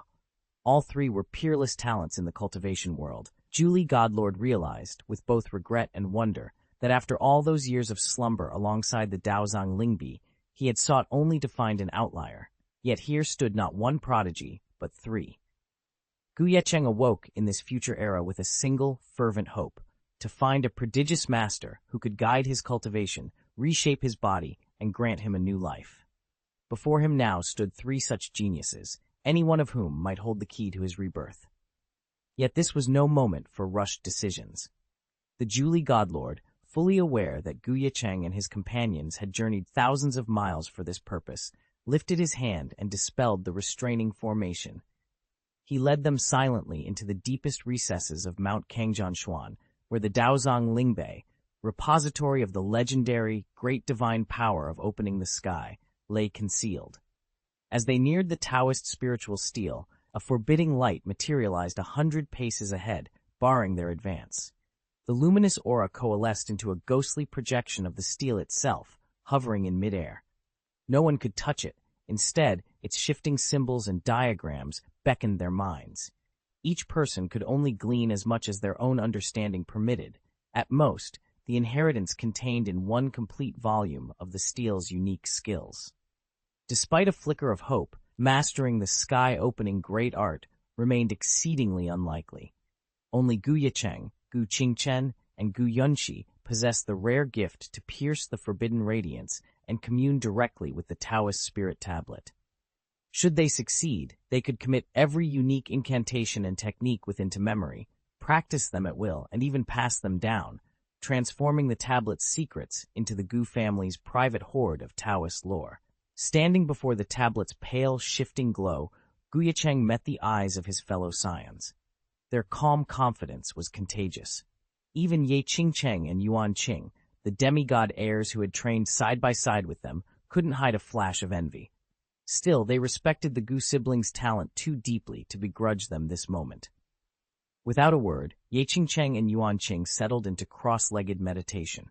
They closed their eyes and focused every ounce of divine energy on the tablet's outer barrier. They knew they lacked the capacity to unlock the Daozang spirit shell in its entirety, but a single fragment of the sky-opening great art was enough to drive them onward. As sons of gods, they refused to yield before the final spark of possibility was extinguished. The cavern grew hushed save for the soft thrum of celestial qi. Ye Cheng, Gu Qingchen, and Gu Yunxi mirrored the others' composure, sinking deep into their own meditative reverie. In that silent communion with the forbidden radiance, each strove to unravel the arcane patterns woven into the spirit tablet. Hope burned brightest in those who dared to grasp the impossible, and in that moment, none among them would let it slip away. After arriving in front of the spirit tablet, the young disciples studied the Daozang Lingbei for a while. And settled into cross-legged meditation to begin their comprehension. "I'll take a short rest," one of them murmured. Watching them, the Julie Godlord chuckled and soared to the summit of the Daozang Lingbei. From that lofty perch, he peered down at Ye Cheng and the others with keen interest. "The great sky-splitting art," he mused, "is truly formidable. Legends say that at its pinnacle, a single sword slash can rend the heavens, tear open the barrier to the fairy realm, and let a mortal cultivator pass through unscathed. Whether that's truth or exaggeration, I cannot say for certain. Within the Julie God sect, only a handful have ever dared to cultivate the great sky-splitting art. Of those few, none progressed beyond a minor breakthrough. They failed to attain full mastery. Yet even at that level, their swordsmanship was terrifyingly powerful. They had never been truly unbeatable among their generation. Back when they reached the Emperor realm, they'd even demonstrated cross-realm combat prowess. With the innate gifts of those three, the Julie Godlord mused, grasping the sky-opening art shouldn't be impossible. But to internalize it fully, I wouldn't count on less than 10 days, maybe a fortnight. And Ye Cheng and the others? Frankly, he didn't give them a second thought. In the waning days of the Dharma era, Ye Cheng might have posed a challenge, but in this golden age, neither he nor Yuan Qing had the edge to trouble him. "I'll rest for a few days and then check their progress," the Julie Godlord decided, reclining to close his eyes. Just as sleep began to claim him, a sudden vibration snapped him awake. Buzz, the stone tablet bearing the sky-opening art, trembled in his hands. Fine cracks snaked across its surface, widening with a soft, ominous groan. It was collapsing from within. Such a development could only mean one thing. Someone had deciphered every Taoist secret inscribed on the stone tablet, including the formidable heaven-opening art, and done it in less time than it takes an incense stick to burn. Tension crackled through the hall as the mighty Daozang's spiritual steel began to tremble and fracture. "Relax," came a calm, confident voice. "I've got this. Just keep focusing on your meditation." Behind the curtain of forbidden spiritual light, Ye Cheng and the other prodigies froze in astonishment. If that ancient stele shattered completely, its ethereal projection would vanish forever, a loss none of them could bear. Then, under their awed gazes, Ye Cheng stepped forward. A pale beam of spirit light flared between his brows and streamed into the wavering projection. For a heartbeat, the image quivered on the brink of collapse. Then, as Ye Cheng's power fused with the tablet's essence, the projection steadied. Its blurred edges sharpened, its fractures knitting themselves whole once more. A ripple of relief swept through the onlookers, each of them holding their breath, wondering what revelation would follow. All eyes snapped to Ye Cheng, disbelief etched on every face, some as if they'd just seen a specter. Even the Julie Godlord stared, unable to reconcile what he'd witnessed. In less time than it takes an incense stick to burn away, Ye Cheng had absorbed the entire Daozang Lingbei, including the legendary Kaitian Great Divine Power, a technique renowned for its near impossibility. How extraordinary must his talent be? Murmurs rippled through the hall. He actually comprehended it all. The Julie Godlord breathed, heart pounding like storm-tossed waves. Yet Ye Cheng paid no heed to their astonishment. By instinct, he'd slipped into a state of enlightenment, his mind weaving through the tablet's intricate inscriptions. To his own surprise, every secret, especially the Kaitian divine power, unfolded before him with uncanny clarity. When he finally regained full awareness, the spiritual tablet was already crumbling to dust. Ye Cheng offered a wry, self-deprecating smile. It seemed he had once again underestimated the depths of his own comprehension. Ye Cheng shook his head and reached out, channeling his divine power to steady the half-disintegrated Daozang Lingbei. If that artifact collapsed now, it would be disastrous. Not just for Ye Cheng and the others who were still recovering, but for even the two younger disciples in his family who were attempting to comprehend its mysteries. "Senior, please keep an eye on this place," Ye Cheng said to the Julie Divine Lord. "I need to step outside and consolidate my grasp of the Kaitian Great Divine ability. My aura here will only make the Lingbei more unstable." Still dazed by Ye Cheng's spectacular intervention, the Julie Divine Lord could only manage a blank nod. As Ye Cheng turned and walked away, the Divine Lord's gaze stayed fixed on the now steady Lingbei. He felt as if the day's incredible events were a half-remembered dream. He shook his head, blinking against the lingering haze. "Am I still asleep?" he muttered to himself. Even as he spoke, he sensed that the true trials of this day were only just beginning. 15 minutes after Ye Cheng departed, atop Xianxia Mountain, a blinding flash of swordlight tore through the sky. The radiant beam cleaved the clouds and shot upward like a celestial blade, drawing spiritual energy from every corner of the heavens. Across the entire Julie mountain range, every monk who had devoted himself to the sword felt a violent surge in his consciousness, an invisible tide that left them reeling. Instinctively, they dropped to one knee and bowed their heads toward Xianxia Mountain, their eyes wide with awe and fear at the impossible power they had just witnessed. Chapter 272. What on earth is happening here? I feel as if the Supreme Swordmaster himself has descended. His presence is so overwhelming, I haven't the courage to draw my sword. These are the Julie Mountains. Perhaps no Supreme Swordmaster has appeared yet, but there must be someone here whose might rivals the Supreme Swordmaster. The Julie Mountains attract only the greatest talents of the younger generation, individuals whose gifts, backgrounds, and knowledge placed them leagues above ordinary cultivators. In an instant, they recovered from their shock and, one by one, sprinted toward the blinding sword light blazing on Xianxia Mountain, the very spot said to hide the legendary sword. "There's only one explanation for this strange phenomenon," someone shouted. "One of the Tianjiao must have obtained the inheritance of the great sky-splitting technique." A roar of excitement swept across the Juli Mountains. Xianxia Mountain instantly became the magnet for nearly every prodigy in the region. Meanwhile, deep within Xianxia Mountain, thousands of miles from the chaos above, at dawn's first light, a rippling surge of power swept across the sky above Xianxia Mountain, heralding the rise of a new master of the supernatural. Far below, in a silent, rocky valley, a fissure tore open the void. From its depths emerged Daozi, his face pale and eyes glinting with boundless coldness as he stared toward the summit. "Master, what shall we do?" whispered one of the tower's prodigies, voices trembling with fear. Daozi offered them a faint, frosty smile. He drew in a slow, deliberate breath, quelling his anger. "There's no need for concern," he said coolly. "He might have just awakened the heaven-opening power, but whether he has actually cultivated it to its peak is another matter. Even if he has, so what?" With a subtle motion of his hand, the air around him quivered.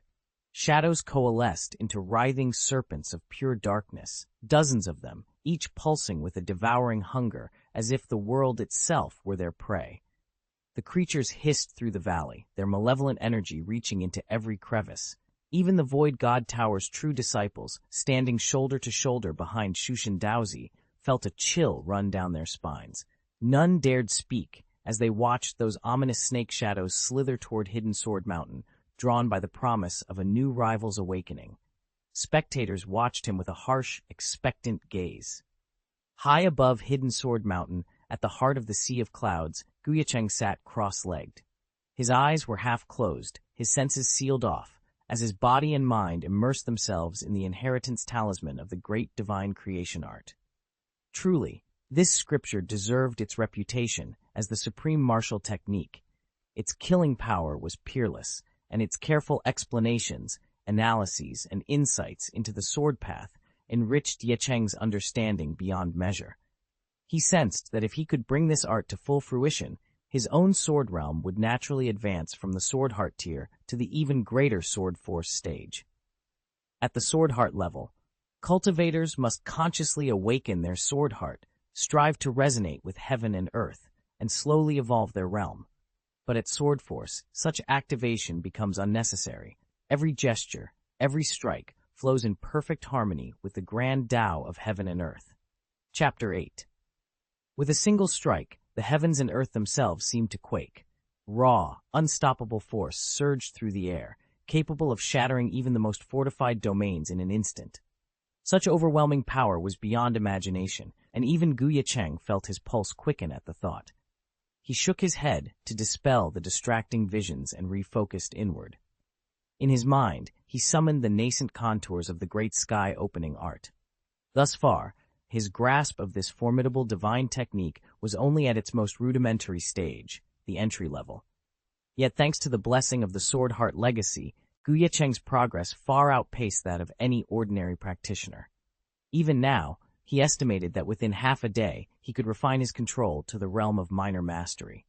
Resolute, he withdrew deeper into meditation, allowing his chi to swirl and converge around him like gathering storm clouds. Below on Mount Xuanshan, dusk had just begun to settle.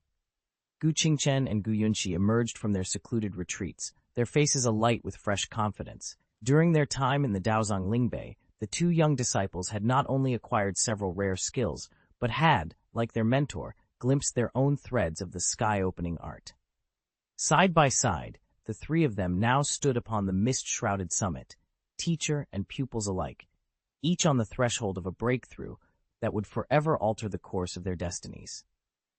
Although Yunxi and Qingchen's cultivation remained far below Ye Cheng's, the insights they'd gained into this divine power still bolstered their strength considerably.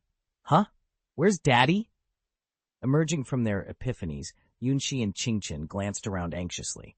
They didn't see their father anywhere. Just then, Ye Cheng's voice floated up from behind them. Daddy's here. You two did great. He stepped out of the swirling Yunhai mists, a proud smile lighting his features. Gently ruffling their hair, he praised them warmly.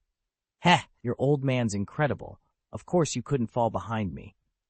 Yunxi and Qingchen beamed, their faces glowing with pride. But the Julie Godlord at Ye Cheng's side was far less serene.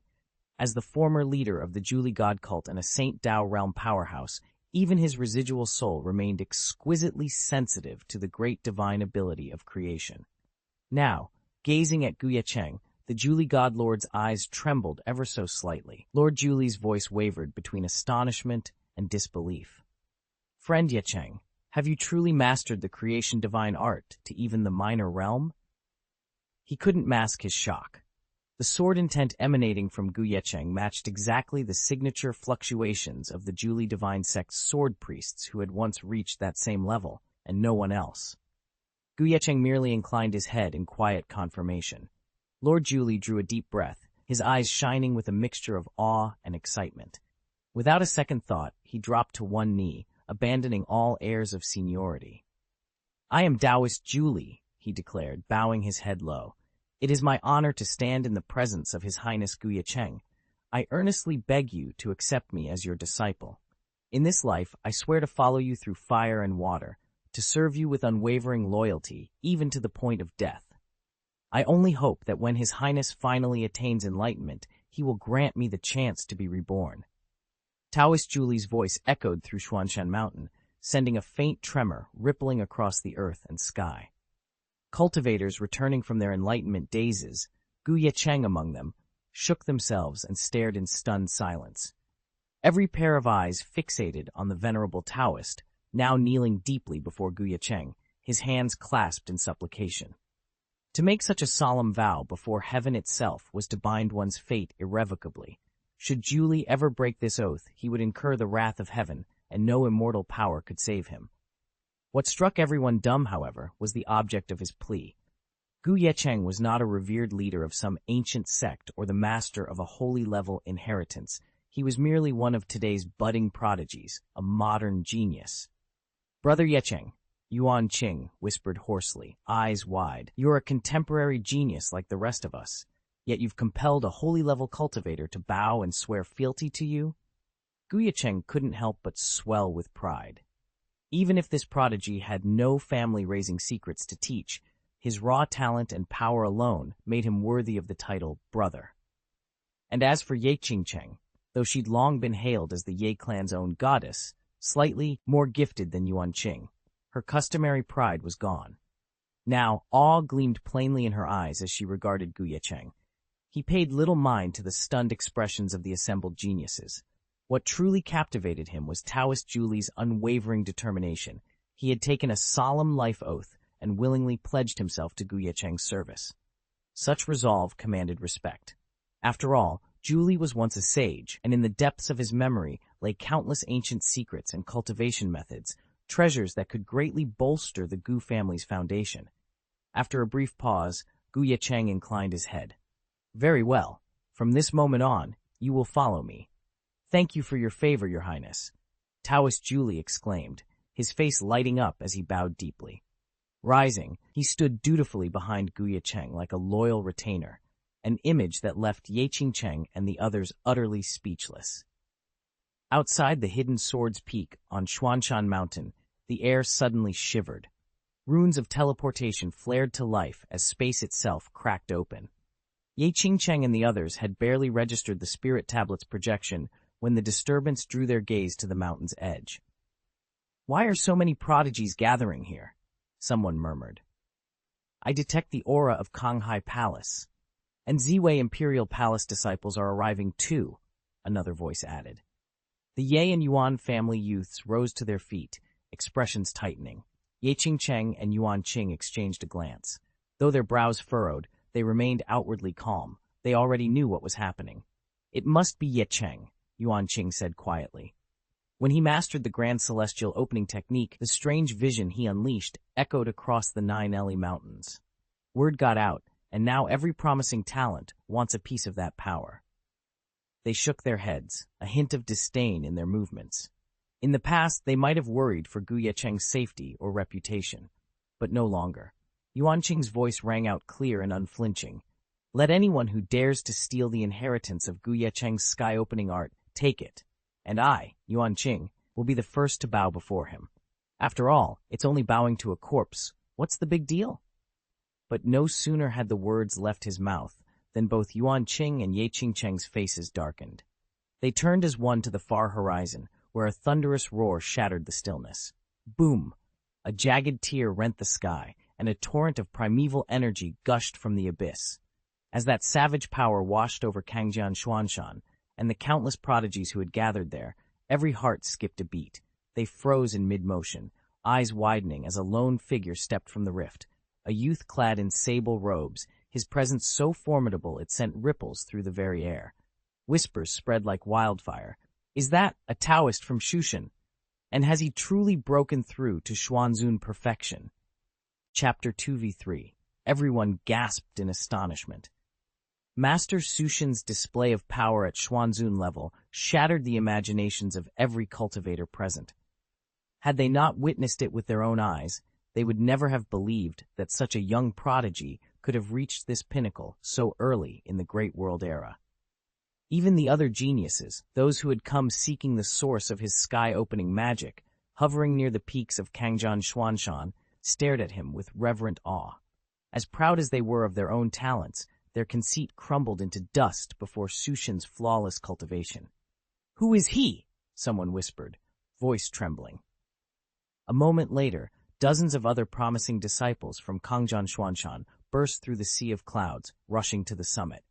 Ye Cheng and Yuanqing, always among the first to face any rival, arrived side by side. But as they locked eyes with Master Sushin, their usual confidence vanished, replaced by wide-eyed fear. They slowed to a halt, hearts pounding, unable to tear their gaze from the young sage whose power far surpassed anything they had ever encountered. The crowd of prodigies who had been shocked by the appearance of the void god Daozi now turned to regard the newcomers at Kangjian Xuanshan. Faces that had been pale with surprise darkened into expressions of awe and curiosity. "Isn't that the Yi family's divine maiden?" one whispered. "And that must be the Yuan clan's young genius," another murmured.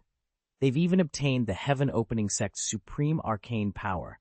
With talents like theirs, especially the beauty and aptitude of the Yi family's daughter, it's no wonder they drew the sect's favor."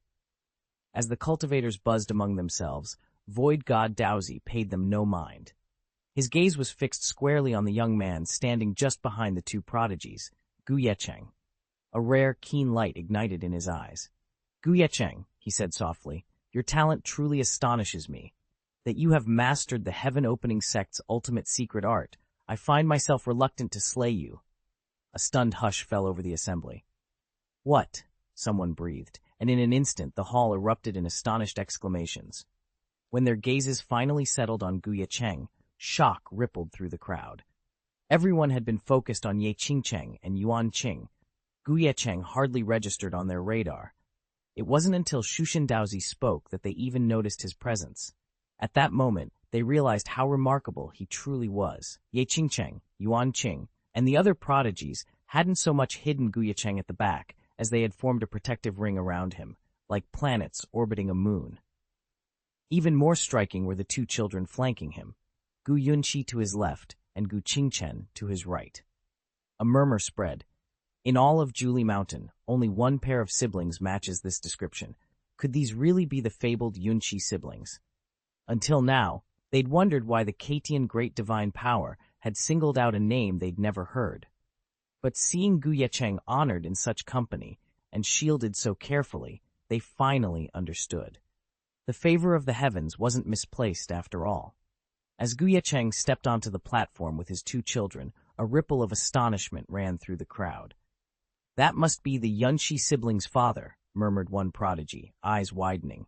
"I thought the Yunqi household simply had good fortune, but it seems their father's talent rivals that of those two future saints."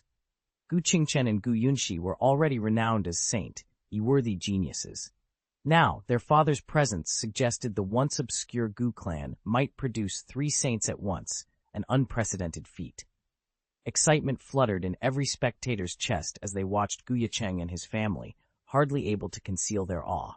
Behind the Taoist of Shushan, however, the tower's own young talents exchanged cold smiles. One of them spoke in a measured, biting tone. The Gu family certainly boasts remarkable talent this generation. Too bad they refuse to swear fealty to arcane Taoist. Their fate is already sealed. His words, sharp and laced with barely concealed malice, struck the crowd like a plunge of icy water. A hush fell over the spectators, many involuntarily shivering at the weight of his threat. They all came to their senses at once, turning to stare at Ye Cheng with a tangle of awe and apprehension. The Gu family's 3 saints were a legend in the making, undeniably impressive, but still only latent potential. What mattered now was the threat bearing down on them. Shushan Daozi was about to make his move. If they can't overcome this trial, someone whispered, voice low and urgent, no matter how gifted the Gu bloodline, they'll vanish like a ripple in history's river. A deathly hush fell. Then, with barely a sound, Shushan Daozi descended on rolling clouds. Behind him, a pitch-black aura billowed like a furious sea, each of his steps pressing down on the world below. Spectators across the arena felt the weight of it as if the sky itself had collapsed. Many found their spiritual energies faltering under the suffocating oppression. Even the renowned Tianjiao, Ye Cheng, Yuan Qing, and the others grew pale. They opened their mouths, ready to urge Shushan Daozi to temper his power, but before a single word escaped, Ye Cheng stepped forward and smiled. Miss Ye, Yuan Qing, take Yunqi and Qingchen down the mountain first. Leave the rest to me. Ye Cheng raised his hand, and a soft pulse of spiritual energy rippled outward, swish, sweeping Ye Cheng and her companions off their feet and sending them tumbling into the depths of Kangjin Xuanshan. From the cliff's edge, the twin boys Gu Yunqi and Gu Qingchen watched in alarm. "Daddy, let us fight too!" they cried out in unison. "Yes, father! My nirvana fire will finish him off." Their eager shouts ricocheted between jagged stones, carrying their youthful excitement straight across the ravine. On a distant peak, a handful of monks glanced toward the uproar with heavy hearts. So sensible, so brave. Surely those precious children might be torn from their father today. Yet among Ye Cheng's party, puzzled smiles began to spread.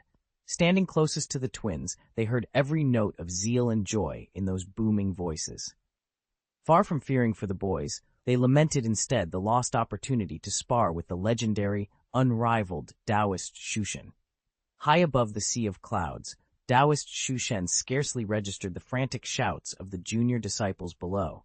He cast a mocking glance toward Xuanshan of the Azure Sword Peak, then turned his attention to Ye Cheng with a cold sneer. "Your students are anxious about you," he drawled, "but no matter, they'll only trail you by a few breaths. They'll catch up soon enough." Though his tone was deceptively light, a murderous aura crackled around him. Before anyone could react, he struck with lightning speed. A deafening boom tore through the air as he raised his hand, channeling a swirl of obsidian divine light. From his outstretched fingertips, thousands of blazing spiritual filaments shot forth like a meteor shower in the void.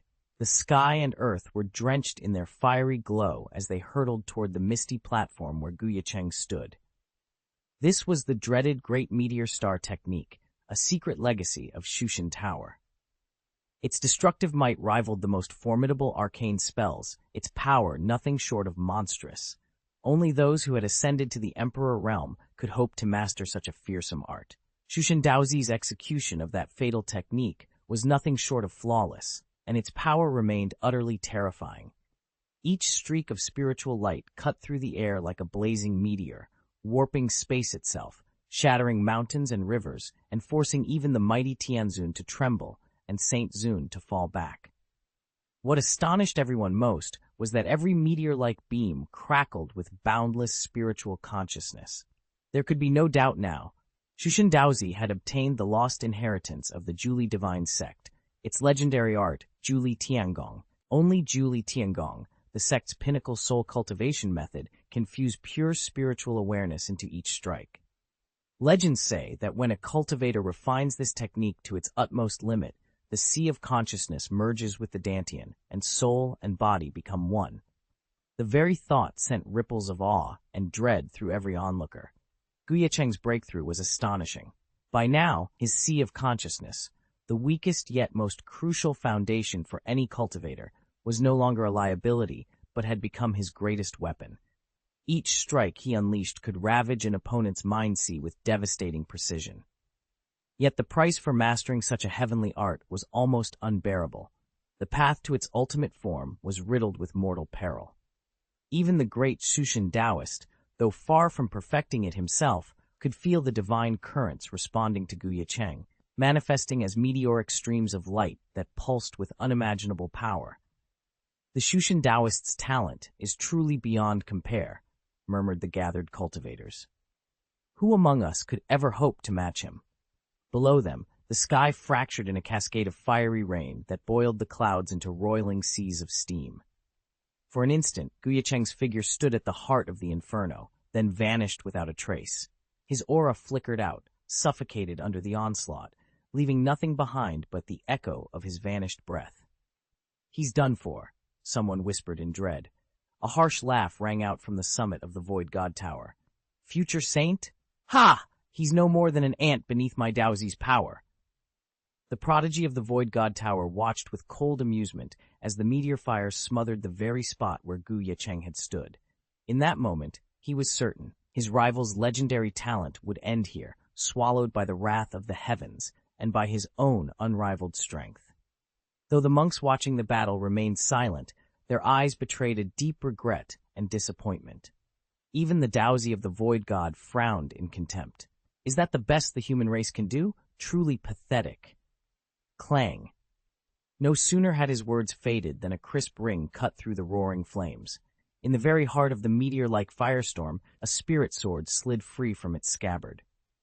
Under the monks' awestruck gazes, Ye Cheng appeared atop the swirling sea of clouds, his blade blazing with an almost blinding light. With a single, decisive stroke, he cleaved through the fiery onslaught of the great meteoric art. The flaming torrents shattered like glass under his sword's radiance. But Ye Cheng did not pause. The sword light carried on, streaking straight toward Taoist Shushan. And in an instant, the master was swallowed whole by that searing brilliance. A collective gasp rose from the crowd. What is happening here?" someone cried. Chapter 274. An unbearable stillness hung in the air until the last flicker of sword light faded and the life force of Void God Dowsy was utterly annihilated. For a heartbeat, no one moved. Then, as the dust of shattered meteorites settled, all eyes snapped to Ye Cheng, who stood untouched amid the ruins. Shock and awe warped their faces. The disciples of the Void God Tower were the first to recover. Their minds reeled. Had they truly witnessed their revered Dowsy struck down by a single sword? Not a trace of his divine aura remained. There was no chance for a counterstrike. "Dowsy, he's dead?" A young prodigy stammered, voice cracking. Even the battle watchers from the monastery shook themselves from disbelief. This couldn't be real. Yet before they could even process it, Ye Cheng's calm voice cut through their murmurs. "No, he's not dead yet." Before anyone could protest, a low hum pulsed between his brows. In an instant, a pillar of radiant energy, brighter than a thunderbolt, blasted forth, tearing through the void itself. The ground trembled beneath its force as the next decisive strike was already in motion. When Shushan Dowsy reappeared, a vast sea of clouds rent itself apart thousands of feet from the battlefield. Through the gaping rift stumbled a lone figure in black robes, battered, disheveled, and frantically evading the crackling arcs of divine light above. It had to be the Void God Taoist, yet every practiced eye in the crowd detected something was profoundly wrong. The Taoist's usual complement of spiritual implements, talisman case, jade flute, spirit gauntlets, had vanished. A young genius from the Immortal Tao school whispered, "This isn't the real Taoist. It's a corpse simulacrum forged by advanced transformation magic." His observation rippled through the onlookers, igniting murmurs of astonishment. On the battlefield itself, Shushan Dowsy, once the very picture of arrogance and dominance, stood grim and shaken. He fixed Ye Cheng with a loathing glare that barely concealed his fear. Though resentment burned in his eyes, it was clear that terror gripped him more tightly than any hatred. Ye Cheng had already slain his former body with a single sword stroke, an act born of grave miscalculation. But even now, the raw killing power behind his blade chilled Shushan Dowsy to the core. He tightened his grip on the haft of his own sword. No matter how resourceful he was, matching Ye Cheng's lethal force seemed impossible. This threat must be eliminated, Daozi murmured, forcing calm into his voice. Fortunately, I have a way. He drew in a slow breath, eyes fixed on the distant figure of Ye Cheng. Xianxia, he called into the depths of his mind, you promised you'd help me defeat him. Now's the time. A calm, echoing voice answered from the recesses of Daozi's consciousness. Yes, I can help you, but first, you must yield your entire sea of consciousness to me. In the dreamlike realm of Daozi's mind, a lone figure sat cross-legged upon a throne of twisting mist. That was Xianxia, the passing sage of the Julie Divine sect, Daozi's master and the one who had anointed him successor. Xianxia's gaze was fixed on Ye Cheng, a flicker of shock in his eyes, quickly replaced by unbridled greed and fervent ambition. As Daozi's will poured outward, yielding control of his mental realm, Xianxia's lips curved into a triumphant smile. In that moment, the saint's heart swelled with ecstasy.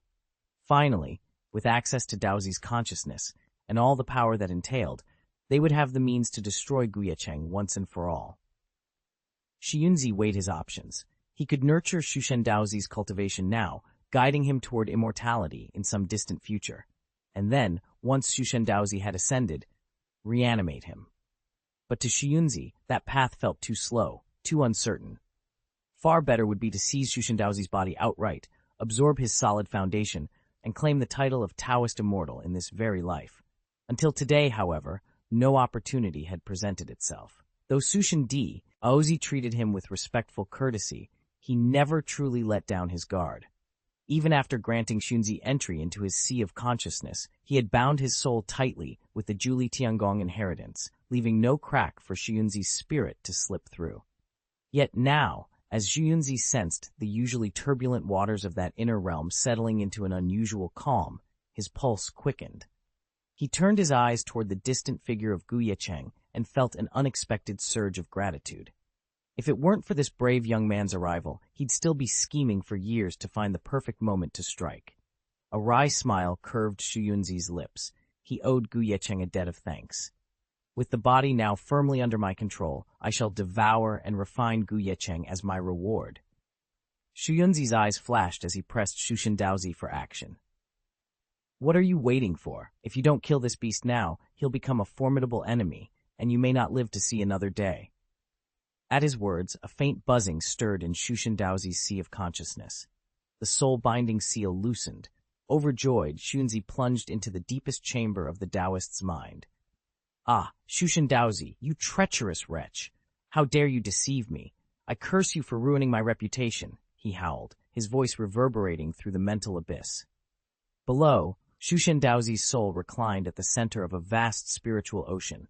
Countless motes of divine light swirled around him, coalescing into razor-sharp vortices. The instant Xianxia breached the barrier, those vortices unleashed a blistering surge of power. It struck Xianxia's already fractured residual soul like a meteor, shattering his core before he could even react. Silence fell. Xianxia's triumphant scheme lay in ruins, destroyed by the very defenses he had goaded into motion. Master Shushan silently unleashed the sky-swallowing divine power. In an instant, Xianxia's lingering soul was torn into countless shards of radiant light, each fragment transforming into pure divine essence. This precious energy surged into Master Shushan's sea of consciousness, rekindling his Julie Tiangong-forged spirit with explosive force. Far below, on the sea of clouds, dozens of cultivators watched in stunned silence. Daozi's form had frozen mid-incantation, his breath stuttering, then suddenly swelled with overwhelming power. Before they could comprehend what had happened, Xianxia's final anguished wail echoed through the sky, revealing the truth of the transformation. A cold dread settled over the onlookers. That Daozi carried the inheritance of Julie Tiangong meant he must once have been recognized, or even guided, by a true saint of the Julie Divine sect. Given his newfound surge of power, none were surprised that a saint's remnant soul now dwelled within him. No one had anticipated just how merciless Daozi would be. In one ruthless move, he devoured the saint's lingering soul in its entirety. Even though he was ostensibly only at the Xuanzun realm, none of the onlookers dared hope he could refine a remnant soul, yet here he was, proving them all wrong. Within moments, Shu Shendaozi finished absorbing Xu Yunzi's leftover spirit. He slowly opened his eyes. A sharp crack rang out as the sea of clouds that had swirled around him abruptly shattered. The very air seemed unable to withstand the power burning in his gaze, and it dissolved into nothingness. Gudong, the distant echo of collapsing clouds, trailed off. Everyone present felt an oppressive weight emanating from Shu Shendaozi's eyes. The prodigies who'd gathered to watch swallowed hard, their faces betraying outright horror. Soul cultivation was his specialty. He had long practiced the rare Zhuli Tiangong technique, but his progress had been limited by a lack of resources. Now, however, by consuming the Saint Xu Yunzi's residual soul with his sky-swallowing magical technique, Shu Shendaozi had acquired a vast reservoir of spiritual power. In mere breaths, his mastery of Zhuli Tiangong soared to unprecedented heights. Shu Shendaozi's cultivate ion level hadn't changed, but the power of his soul had soared to a truly terrifying new height. A ripple of astonished whispers ran through the audience. His soul strength now rivals the sect's ancient Taoist forebears. Remember, that's the remnant soul of a saint. Even with mastery of the sky-swallowing divine power, he couldn't refine it all at once. Give him time, and he might ascend to an emperor-level soul in the venerable realm. Incredible! How can any of us ever hope to compete with a genius like that? In an instant, the mood reversed completely. Hope drained from every heart, while the assembled prodigies in Shushan Tower broke into triumphant cheers. Shu Shendaozi himself could barely contain a self-satisfied grin. His gaze locked onto Ye Cheng across the courtyard as he murmured, "Ye Cheng, I truly owe you one. If you hadn't pressed Xu Yunzi so hard, he would never have fallen into my scheme." His voice dropped to a conspiratorial whisper. In return, suddenly a sharp, slicing sound cut through the air. Swish! Xu Shendaozi's spirit exploded from his brow, his mental aura surging with perfection realm intensity as he churned the sea of clouds and zeroed in on Ye Cheng. "Taoist," he snarled, "I'll grant you a swift death." He uttered no further warnings. Ye Cheng's prodigious talent had already painted him as a dire threat that must be extinguished. With a thunderous crack, Shu Shendaozi's soul spear shot forward. At the same instant, an awe-inspiring tableau bloomed behind him. The legendary God-Demon Suppression World Diagram, a vision reserved for pure-blooded high demons. In its depths, a towering God-Demon figure stood triumphant, 1 foot crushing thousands of saintly human cultivators beneath it in absolute subjugation. "It's over," breathed the assembled disciples. None had anticipated Shu Shendaozi's ruthless resolve. He had hurled every ounce of his spirit force into this assault, unleashing the full, terrifying power of his divine vision. In that merciless instant, hope for Ye Cheng flickered and nearly died. Such overwhelming power. No one believed Ye Cheng was merely a Xuanzun cultivator. Even a genuine Daozun would be shredded by an assault like this. Just as despair began to settle over the gathered crowd, Ye Cheng stirred. He didn't shout or cast any flashy spell. He simply raised a hand and tapped the air with his fingertip. With each light touch came a flash of sword energy. 4 precise taps summoned 4 brilliant sword lights that swirled through the cloud sea before him, weaving themselves into a formidable formation. It appeared instantly, clear and sharp against the misty expanse. "A sword formation? You dare try to halt me with that?" Shu Shendaozi sneered, his eyes glittering with contempt. He unleashed his soul, launching it directly into the barrier of light. "I'll tear this fragile structure apart and then destroy you." In the very next instant, his triumphant roar was silenced. A faint series of cracks echoed through the clouds. Crack, crack, crack. Under the stunned gazes of every onlooker, Shu Shendaozi's soul, considered as complete and powerful as any Daozun, shattered like brittle glass. He didn't even manage to utter a final cry before he was obliterated upon entering the sword formation. Shu Shendaozi was blasted by thousands of searing sword lights. After a tense moment's stalemate, his form shattered into nothingness. Only his corpse remained, hovering in the distance. Even in death, his eyes still held that arrogant glow and the faint, cold curl of a triumphant smile. Under the horrified gaze of the Shushen Tower prodigies, the lifeless body hung suspended for an instant. Then, with a sickening creak, it toppled from the clouds and crashed into the dust below. "Die, Shushen Daozi!" Ye Cheng roared, his voice ripping through the air. Chapter 275. Shushen Daozi? He's dead? A hush fell over the assembled cultivators as they stared at the fallen master's body. His soul had been utterly obliterated. Nothing remained but a lifeless husk lying on the ground.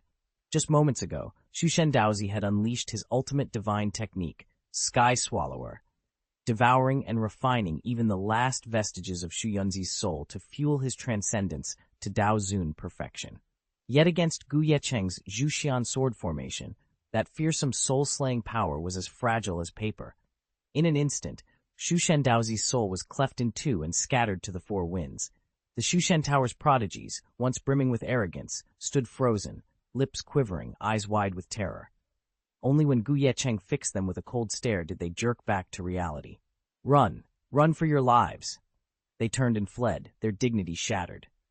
Just moments ago, Shushen Daozi had been more than a master to them. He was a god, a king, their leader, protector, and savior.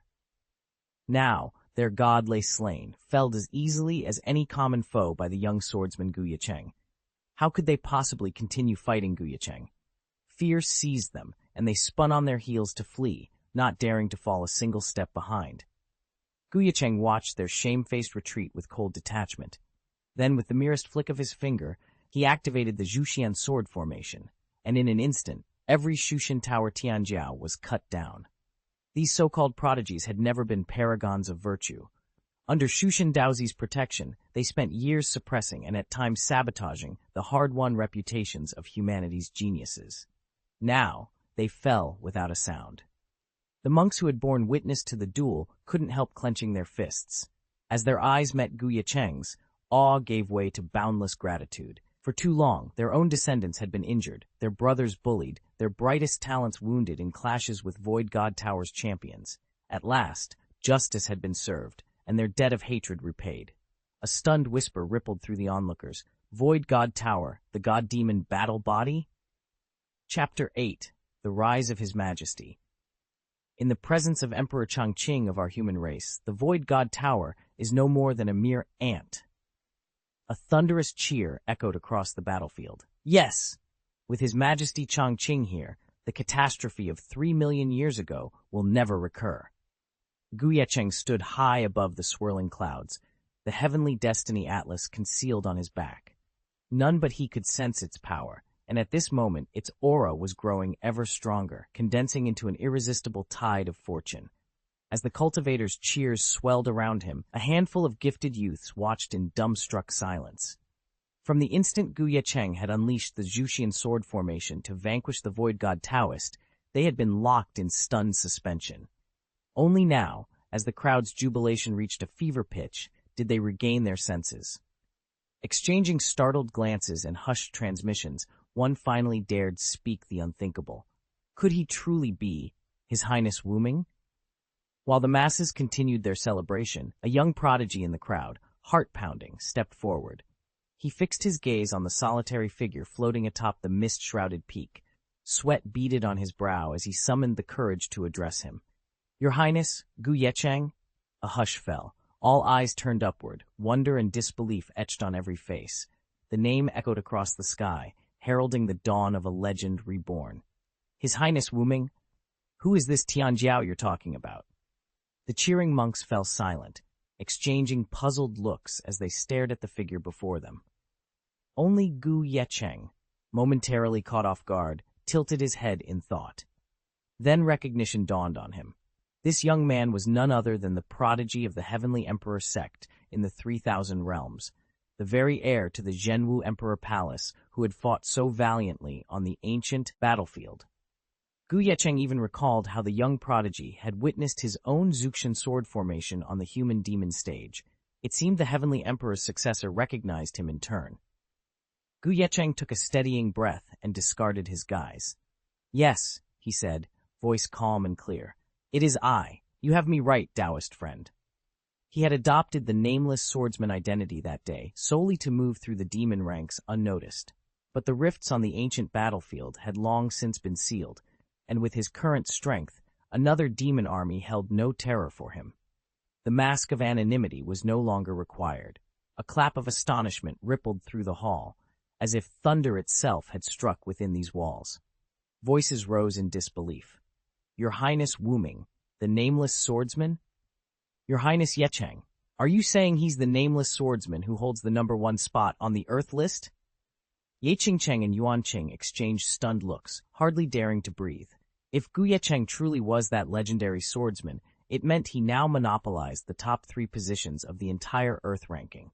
Number 1, Ye Cheng himself. Number 2, his daughter, Yunxi. Number 3, his disciple, Jian Rushuang, the very princess of the Northern Ming Emperor. The realization left everyone speechless. Alone, Ye Cheng had claimed the summit of power and prestige on the contemporary Earth list. Lord Ye Cheng's talent, it's simply beyond belief, someone whispered, awe tugging at every syllable. Far away, in the shadow of an ancient Taoist stele carved into the craggy flank of the Juli Mountains, 2 figures leaned close under the swaying pine branches. Have you heard the news? One asked, voice low and urgent. The other nodded, eyes bright with excitement. Yes, Ye Cheng has revealed himself as the nameless swordsman. The entire sect is in upheaval. A smile curved the first speaker's lips. Then the balance of power in the martial world is about to shift, dramatically. That Taoist from Shushan has already mastered the exclusive Juli Tiangong technique, and his power has skyrocketed. More than that, he's supposedly learned the sky-swallowing art as well. And just recently, there was a bizarre disturbance on Kangjian Profound Mountain. Rumor says the sky-opening art has found a new heir. No doubt it fell into that very Taoist's hands. His talent truly defies comparison. A dozen young prodigies of Kanghai Palace trailed close behind their goddess, studying the ancient Taoist stele at her side. Yet every fresh report about Ye Cheng's accomplishments sent fresh ripples of excitement through them. They had been buzzing ever since the first whispers reached their ears. After all, not long ago that same Taoist had boldly sought marriage to their goddess, only to be turned away. Now, faced with his astonishing breakthroughs, many of them felt her refusal had been premature, even unwise. They exchanged loaded glances as they stood before the Daozang Lingbei. No one dared speak the words aloud, but in their bright eyes and tense smiles lay a single shared thought. Perhaps their goddess had underestimated Ye Cheng all along. The goddess of Kanghai stood serenely, but inwardly she was far from pleased. She did not regret turning down Shushen Daozi's marriage proposal, yet dealing with his theatrics was a constant headache. Even his few followers played along so convincingly that she dreaded returning to the divine palace. There, the elders would only pester her relentlessly, and the mere thought made her blood boil. Just as she was brooding over how tiresome it all was, a sudden breeze stirred the protective formation conjured by the Taoist spiritual monument. A sliver of light sliced through the air, carrying a talisman that fluttered to rest at the goddess's feet. Wordlessly, she picked it up and let her divine senses sweep through its parchment lines. Her eyes snapped open, pupils flashing with astonishment. What news could be so urgent? Murmured the assembled disciples, exchanging puzzled glances. Without a word, the goddess of Kanghai raised her hand and let the talisman drift down before her followers. All at once, the air hummed with anticipation, for the urgent message it bore promised to turn their world upside down. A sudden surge of divine insight, sent by the sea goddess, struck them straight in the mind's eye, freezing their bodies in stunned paralysis. In the eerie silence that followed, the assembled cultivators stared at the lifeless form of Shushen Daozi and could scarcely believe what they just witnessed. Shushen Daozi is dead, one of them gasped, his voice trembling. The shot, it came from Ye Cheng, another whispered, eyes wide with shock. Yunxi and Qingchen's father, but he's also the nameless swordsman, the #1 on the Earth list. A third voice finished, dread coloring every word. Chapter 276. The prodigies of Kanghai Palace stared at the talisman in stunned silence. A divine message had just streamed from its surface, and for a long moment they could do nothing but gape, their minds reeling. Only the light, teasing voice of the Kanghai goddess finally broke the spell. Well, she chided softly, do you still believe Shushen Daozi is the greatest swordsman in the world? Her playful challenge sent their cheeks flaming and ears burning. Embarrassment flared so fiercely that they could scarcely look at one another. At last, they found their voices, and the words they spoke swept through the palace like wildfire. That nameless swordsman, he's Ye Cheng, Yunxi's elder brother. The true hero of our age isn't Shushan Daozi at all, but the Gu family. They now occupy 3 places in the Earth list's top ranks. We should all be paying our respects to His Highness Ye Cheng of the Gu family. News of the confrontation at Kangjian Xuanshan exploded across the Juli Mountains within hours. Every talented cultivator, whether questing in remote valleys, practicing on windswept peaks, or studying in hidden grottos, was electrified by the revelation. For days, excitement ran so high that tranquility was impossible. Even the Kanghai goddess herself, though supreme in power and prestige, could not resist the thrill of it all. The world had just witnessed an upheaval of legends. The rise of Ye Cheng, the once anonymous swordsman, now hailed as the preeminent genius of their age. Ji Haoran of the Ziwei Imperial Palace, Luo Xianxia of the Red Lotus Divine Sect. When word of the battle reached every Taoist order in league with Shushan Tower, shock rippled through their ranks. Though none of them had ever met Ye Cheng in person, they were at once wary, curious, and secretly grateful. None felt that mixture more keenly than Luo Xianxia, the Red Lotus heir who had once fallen to a prodigy dispatched by Shushan Tower. Were he not marooned hundreds of miles away on Kangjian Xuanshan, absorbed in the mysteries of a Taoist spiritual tablet, he would have sprinted to thank Ye Cheng and his companions in person. Yet even as these talented disciples buzzed with excitement, an undercurrent of dread ran through them. One of Shushan Tower's own prodigies leaned in and murmured, "Your Highness Ye Cheng, the battle on Xuanshan Mountain will be remembered forever, especially since you slew Taoist Shushan and cut down so many of the tower's finest. I fear they will not forgive or forget." Another spoke up, "We must find some way to support your Highness, to prepare for whatever retaliation they plot." Far away from their anxious whispers, Ye Cheng remained entirely unaware of the concern and the schemes brewing among the heavenly prodigies. Ye Cheng had already departed Xuanshan Mountain with the Yunxi siblings and settled in a remote valley to study the vast legacy left by Taoist Shushan. In Shushan's final moments, the master had hurled his spirit at Ye Cheng in a desperate gambit to reverse his fate, but Ye Cheng's response was tantamount to a death wish. With his Tianlian divine body, his soul's strength far surpassed that of any Daozun-level spirit. Even if Shushan's soul assault proved stronger, it would not be enough to kill him outright.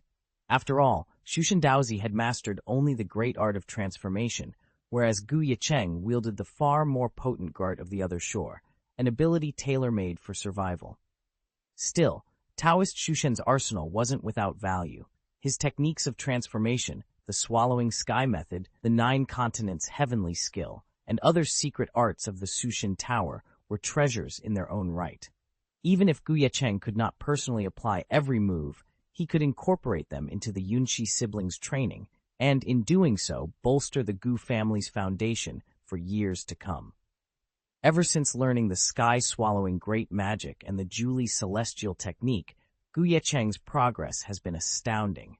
Under the Juli leader's painstaking guidance, he mastered both arts in barely a month. When he finally emerged from seclusion, his cultivation rank remained the same, but his spirit power had grown immeasurably denser, and with it, his killing intent. Even without activating the Zhuxian sword formation, Ye Cheng could now stand toe-to-toe with a late Saint Emperor. With the formation deployed, only a true emperor might press him, and below that lofty station, not even a perfected Saint Emperor could best him. In the current era, apart from the few ageless masters of the immortal sect, emperors who could be felled in a single blow, the mightiest figures walking the world are Saint Emperors. Most still linger in their earlier middle stages. Truly reaching the late Saint Emperor threshold has become almost unheard of. Yet Ye Cheng, thanks to these 2 formidable arts, now belongs among that rare, elite few. Saint Emperors are each a precious treasure, either venerated elders or founders of entire sects. Ye Cheng's strength alone was enough to dominate all of Shenzhou. Now, emerging from his secluded retreat, his divine consciousness stirred back to life, and immediately sensed something awoken in the sacred space above Jianglan City, a familiar aura he'd long known. The recognition sent a ripple through him. Ye Cheng closed his eyes and let the sensation wash over him. Then, with a half-smile, he murmured, "Fellow Taoist Fufeng, you finally emerged." At that very moment, in the looming halls of the Void God Tower, the master's face was twisted with fury. He stood atop the marble steps, glaring down at Elder Jackdaw, who knelt in acknowledgement. "Who dares harm my tower's prodigy?" the master thundering. "This affront must be avenged." Raw hatred and vengeance laced his words, even though the scandal at the Julie Mountains had yet to reach the wider world. In the Void God Tower's sanctum, the natal spirit tablets of countless Xianxia, those prodigies who owed the Taoist of the Void God into battle, lay shattered. Even the life tablet of the Taoist himself was destroyed.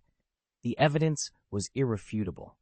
Seething with fury, the Lord of the Void God Tower sacrificed his own primordial essence and lifeblood, invoking the tower's enshrined deities to project the final moments of the Taoist's last stand. Through the vision, he pinpointed the culprit, the nameless swordsman. Ye Cheng! Ye Cheng! The master hissed, icy rage glinting in his eyes. The celebrated prodigy of the human race, #1 on the Earth ranking. He dared to slay our Daozi and countless Tianjiao of this generation. Such insolence cannot go unpunished. Elder Jackdaw stood beside him, face ashen with fury. He bowed once before the master. "My lord, I share your wrath. My own descendants marched into that battle and perished beneath Ye Cheng's Zhuxian sword formation. This is a blood debt we must repay." The Lord of the Void God Tower nodded. "Prepare the summons. We will bring this young swordsman to account and ensure he pays for every life he's taken." Below the tower's soaring spires, the wheels of vengeance began to turn. Ye Cheng's blade had cut a path through the Void God sect. Now the sect's wrath would cut back. "I can go," Jackdaw declared, "but our Dao mark has been shattered, and the Void God Tower's reputation lies in ruins. The human Dao sects will seize this moment to strike." He drew a deep breath and spoke again, his voice resonant. "Are you saying they would dare to bar our path to vengeance inside the Void God Tower?" At that, the Lord of the Void God Tower glared icily. Jackdaw met his gaze without flinching and pressed on. "Very well, then. Grant me the Void God Bell, my lord." The Void God Bell, a perfect Emperor weapon. Ordinary Emperor weapons require only rare Emperor-grade materials for forging. Advanced Emperor weapons demand those same materials plus the imprint of a great Emperor Dao pattern laid down by an Emperor-level cultivator. But even among those Dao patterns, potency varies. A Xuan Emperor or Tian Emperor can master only 30 to 50% of the Dao spirit's strength, while even a Saint Emperor reaches at best 80%. Only an Emperor-class presence can carve the complete Great Emperor Dao pattern, unlocking the means to sacrifice and forge the Supreme Emperor weapon, truly a perfect Emperor weapon.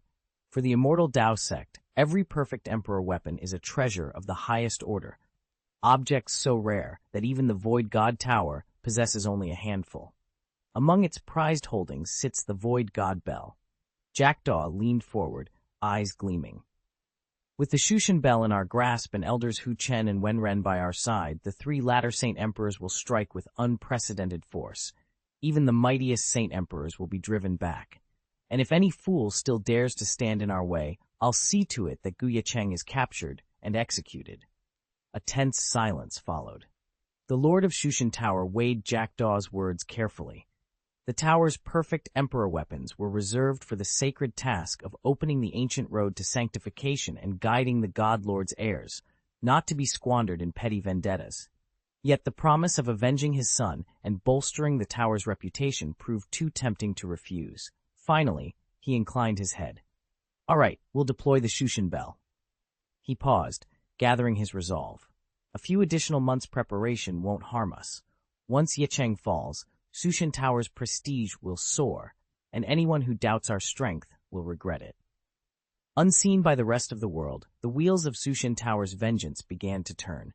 No one suspected how far they would go, or how many lives would be sacrificed before their reckoning came. As time passed, unsettling reports began to emerge. The Taoist of Shushan Tower, and many of its brightest young disciples, had fallen in the depths of the Julie Mountains. Word of their deaths spread like wildfire, and soon leaders from every major sect dispatched reinforcements. Some came to guide and protect their own prodigies, unwilling to risk another tragedy now that these youths lacked the elders' watchful oversight. Others simply sought to verify the grim rumors. In an astonishing display, the peaks once again thronged with cultivators, their numbers even greater than when the mountains first opened. Curiosity and tension crackled through the air. Then came a deafening boom. The transmission vortex at the Julie Mountains exit, silent for 3 months, flared back to life. One by one, the young geniuses emerged, descending through the portal to the landing plateau below. As they touched down, the venerable patriarchs and masters of every sect stepped forward, eager to welcome them home and to learn whether the dangers within had truly claimed so many lives.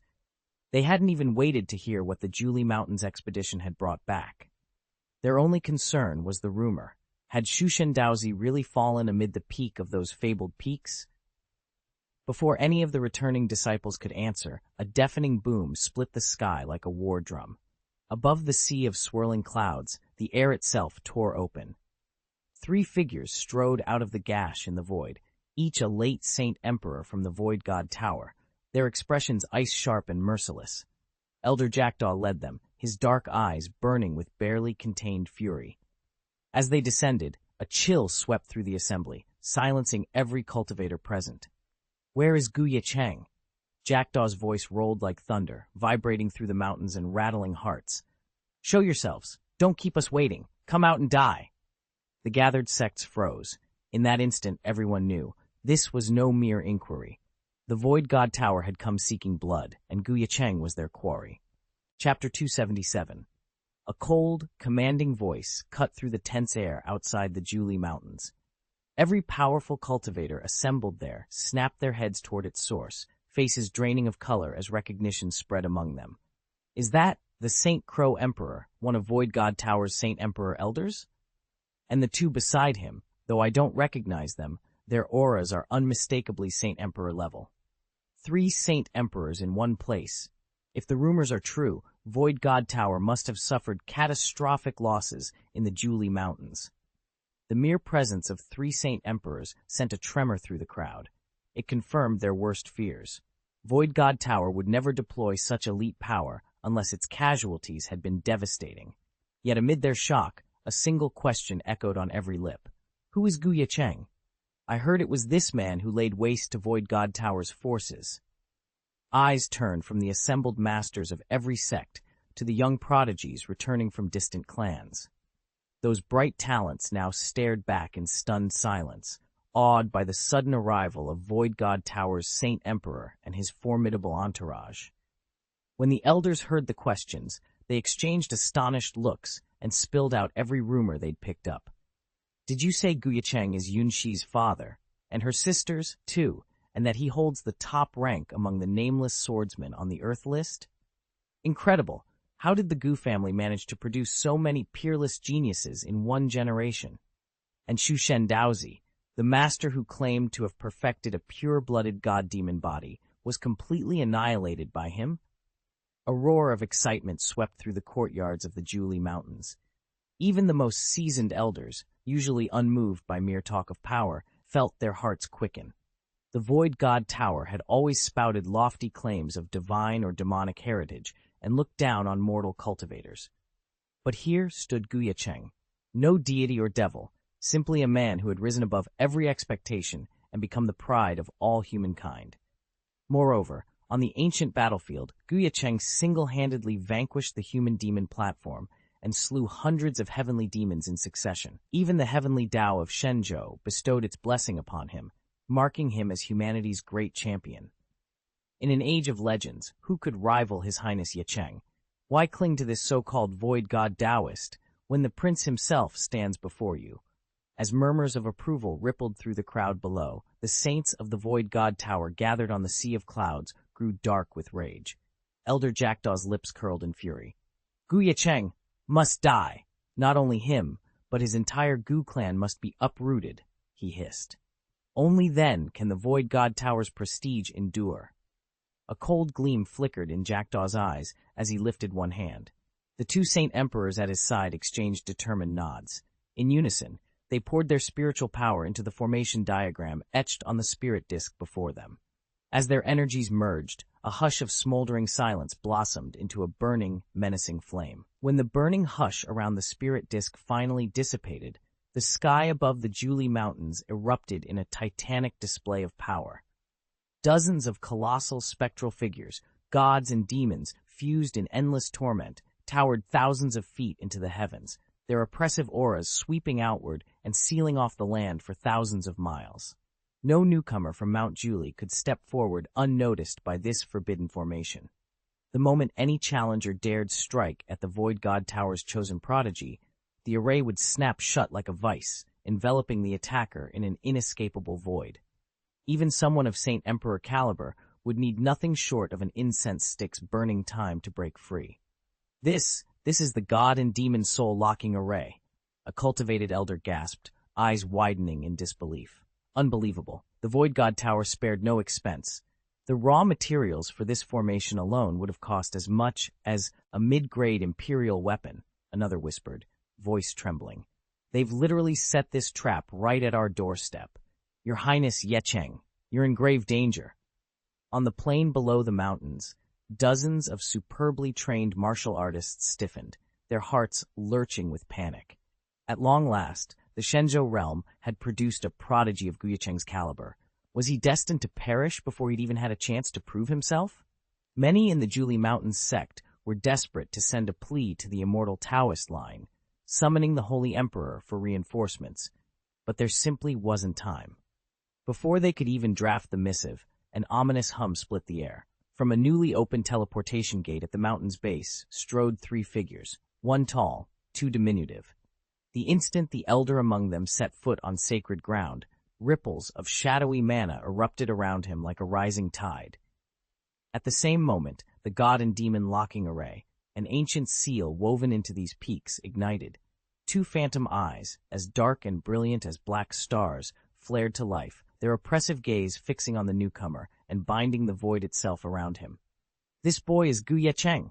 No mercy. Kill him on sight. Elder Jackdaw's voice rang out, steely and resolute.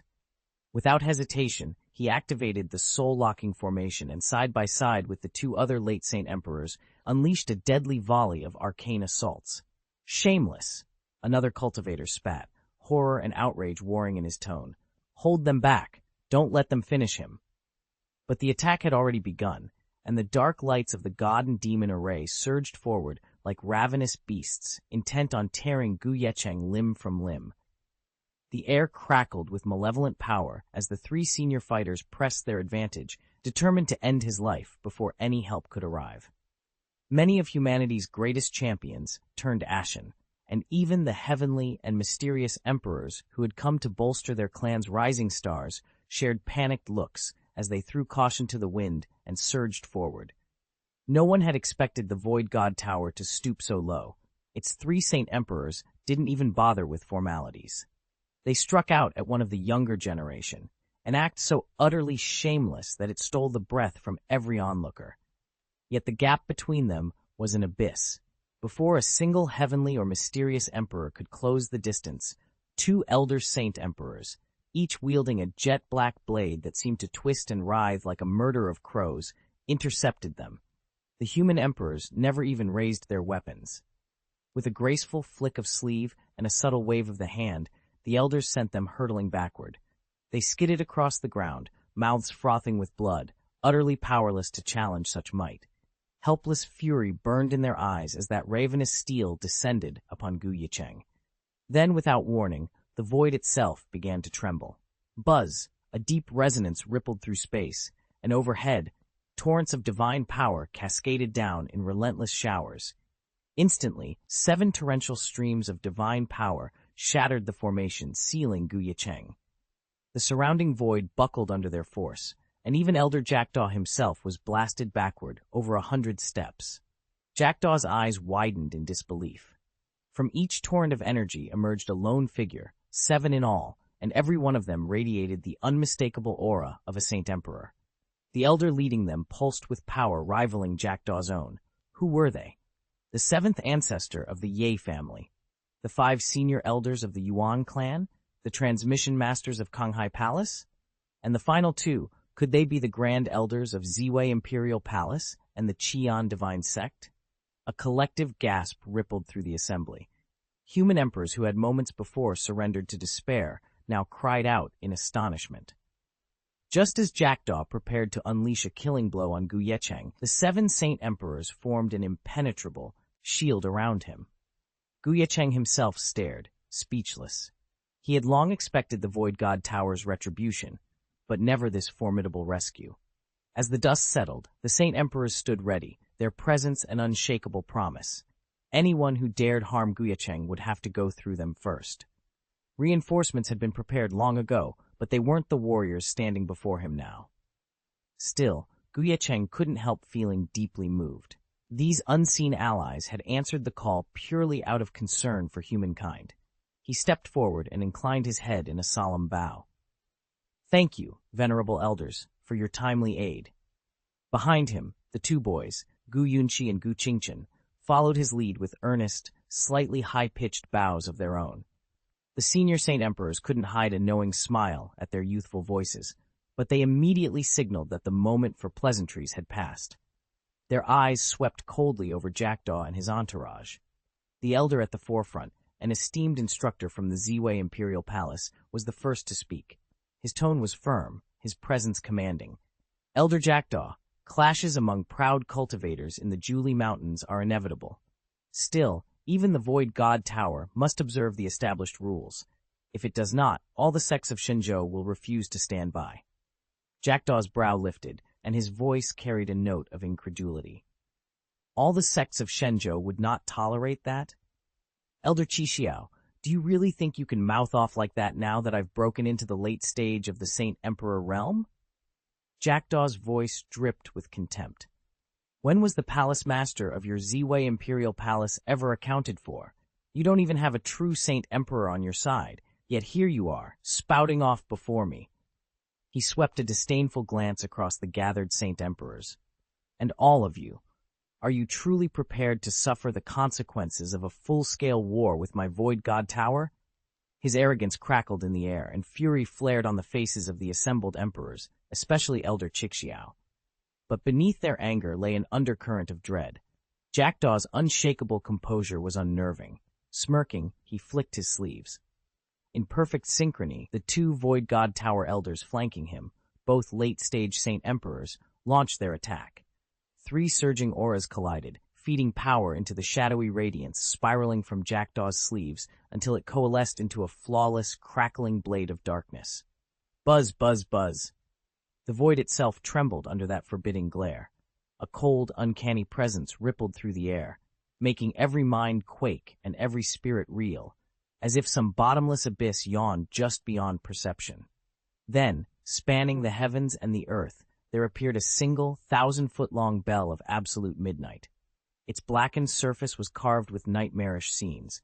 Gods and demons locked in apocalyptic slaughter, saints brought low in ruin. The immense weight of its aura pressed down on the sky itself, instantly draining the power of the 7 human Saint Emperors until each of their energies collapsed to its lowest ebb. Chapter 278. This can't be. The legendary Perfect Emperor weapon of the Void God Tower? The Void God Bell. A hush fell over the arena. Elder Qixiao's composed expression crumbled as he whirled toward Ye Cheng. "Young friend, gather your allies and retreat at once. Don't hesitate." Before the elder's warning even finished echoing, Jackdaw and his cohorts let out harsh laughs and signaled the Void God Bell downward. With a single earth-shaking strike, the mighty weapon plummeted, trapping the surrounding Saint Emperors in a churning sea of mud. The high-ranking cultivators thrashed in vain, unable to free themselves. "Escape? Hardly," Jackdaw sneered. "You're already ensnared." Once reserved for the Emperor alone, the Perfect Emperor weapon had lain dormant until Jackdaw and the 3 late Saint Emperor elders of the Void God Tower worked in concert to revive it. Even at just 60 to 70% of its true power, the bell's force was more than enough to subdue these powerful foes. Qixiao and the others grimaced, struggling helplessly under the bell's oppressive might. Jackdaw's eyes glittered with triumph, and then flicked to Ye Cheng. With a subtle gesture, he prepared to unleash the bell's next devastating blow and eradicate his young rival on the spot. Before they could make a move, an otherworldly voice rang out beside Ye Cheng. Instantly, Jackdaw, Chen, and Wenren tensed, their hearts pounding as they instinctively turned to flee this realm, too late. Jackdaw, Chen, Wenren. The voice was calm, controlled, yet carried an unmistakable edge of authority. You three actually had the gall to attack someone from my imperial palace. How bold and foolish. As the words fell, a faint rift tore open in the void beside Ye Cheng. From it stepped a woman of breathtaking poise, her long robes whispering against the dark ether. With a single, graceful gesture, she swept her hand through the air. In that instant, the void god Bell, the inviolable trump card Jackdaw and his allies had prized above all else, shattered. Its divine consciousness mark dissolved into nothingness, as though it had never existed. The bell itself seemed to crumble in midair before being silently claimed by the woman. Then, without warning, two torrents of divine energy surged from her sleeves. Like twin bolts of starlight, they lashed out at Chen and Wenren, the Saint Emperor elders of the Void God Tower. In the blink of an eye, both men were torn apart, their forms collapsing into crimson mist on the spot. What just happened? Staggering backward in terror. Around him, every onlooker sat frozen, their faces drained of color. In the eerie stillness that followed, the woman's eyes, cold, imperious, fell on Jackdaw. Behind her, the rift sealed itself with a faint sigh, leaving no trace of where she had come from. I am Imperial Envoy Ye Cheng, she announced softly. None may harm those under my protection. As murmurs rippled through the stunned assembly, Jackdaw realized, with dawning horror, that he had just challenged the full wrath of the Imperial Palace, and lost. Jackdaw froze in place, his chest tightening so suddenly that he could barely draw a breath. He stared at the woman who had just appeared beside Ye Cheng, terror plain in his wide eyes. Your Empress Fufeng? Master Ziwei? Empress Fufeng tilted her head, her gaze calm yet piercing. Why am I here? Didn't everyone think I'd vanished? Jackdaw's voice shook as if he were on the verge of collapse. Around him, the other cultivators looked no more composed.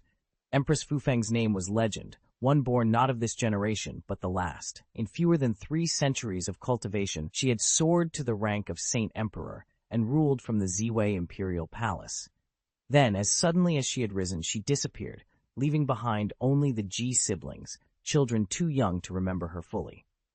With their palace master gone, Ziwei Imperial Palace closed its gates and sank into silence, until now, when those very siblings have grown into the power players of a new age. Jackdaw and his companions had openly scorned the Ziwei Imperial Palace. On paper, the palace boasted a storied lineage, but in practice its strength lay largely in a handful of ancient immortals, stalwart relics who could each only intervene once or twice. Against the raw might of the Void God Tower, the palace's active combat power seemed woefully inadequate. Then Empress Fufeng reappeared, and everything changed. No one knew what had transpired during her long disappearance, but Jackdaw understood one thing with absolute clarity. This empress was far beyond his reach. As a late-stage Saint Emperor himself, he could hold his own against most foes, but not her. A true Saint Emperor would be hard-pressed to trade more than a few blows against Fufeng. Even if she hadn't formally ascended to Emperor rank, her killing intent already rivaled that level of power. His grim assessment was vindicated in an instant. With a single flick of her hand, Empress Fufeng erased 2 of his most trusted lieutenants, his right and left arms, from existence. Jackdaw watched in frozen horror as they disintegrated into nothingness. His heart thundered. Cold dread gripped him. Only then did the full truth hit him. Empress Fufeng had been standing directly behind Ye Cheng the entire time, ready to protect him. Had Jackdaw realized earlier, he wouldn't be mourning the loss of merely 2 subordinates. He'd have lost them all in that one gesture. Even if his entire lineage were wiped out by Ye Cheng, he still wouldn't dare show his face again. Palace Master Fufeng, Jackdaw stammered, panic clear in his voice. This is all just a misunderstanding. A misunderstanding? Empress Fufeng's lips curved into a faint, cold smile. She raised her hand, and a torrent of divine energy snapped forth. In an instant, Jackdaw's flesh turned to ash, leaving only his quivering soul behind, eyes wide with terror. Take this, Fufeng said, her tone unhurried yet unyielding. Return to the Void God Tower and tell your master that if he ever dares to threaten Ye Cheng again, I don't care how many sects he calls upon, the Shushan Tower will find itself at war with the full might of ZY Imperial Palace. Now go, she commanded. With another surge of power, the soul of Jackdaw was flung backward, vanishing into the distant sky. With the threat dealt with, Empress Fufeng turned to Ye Cheng.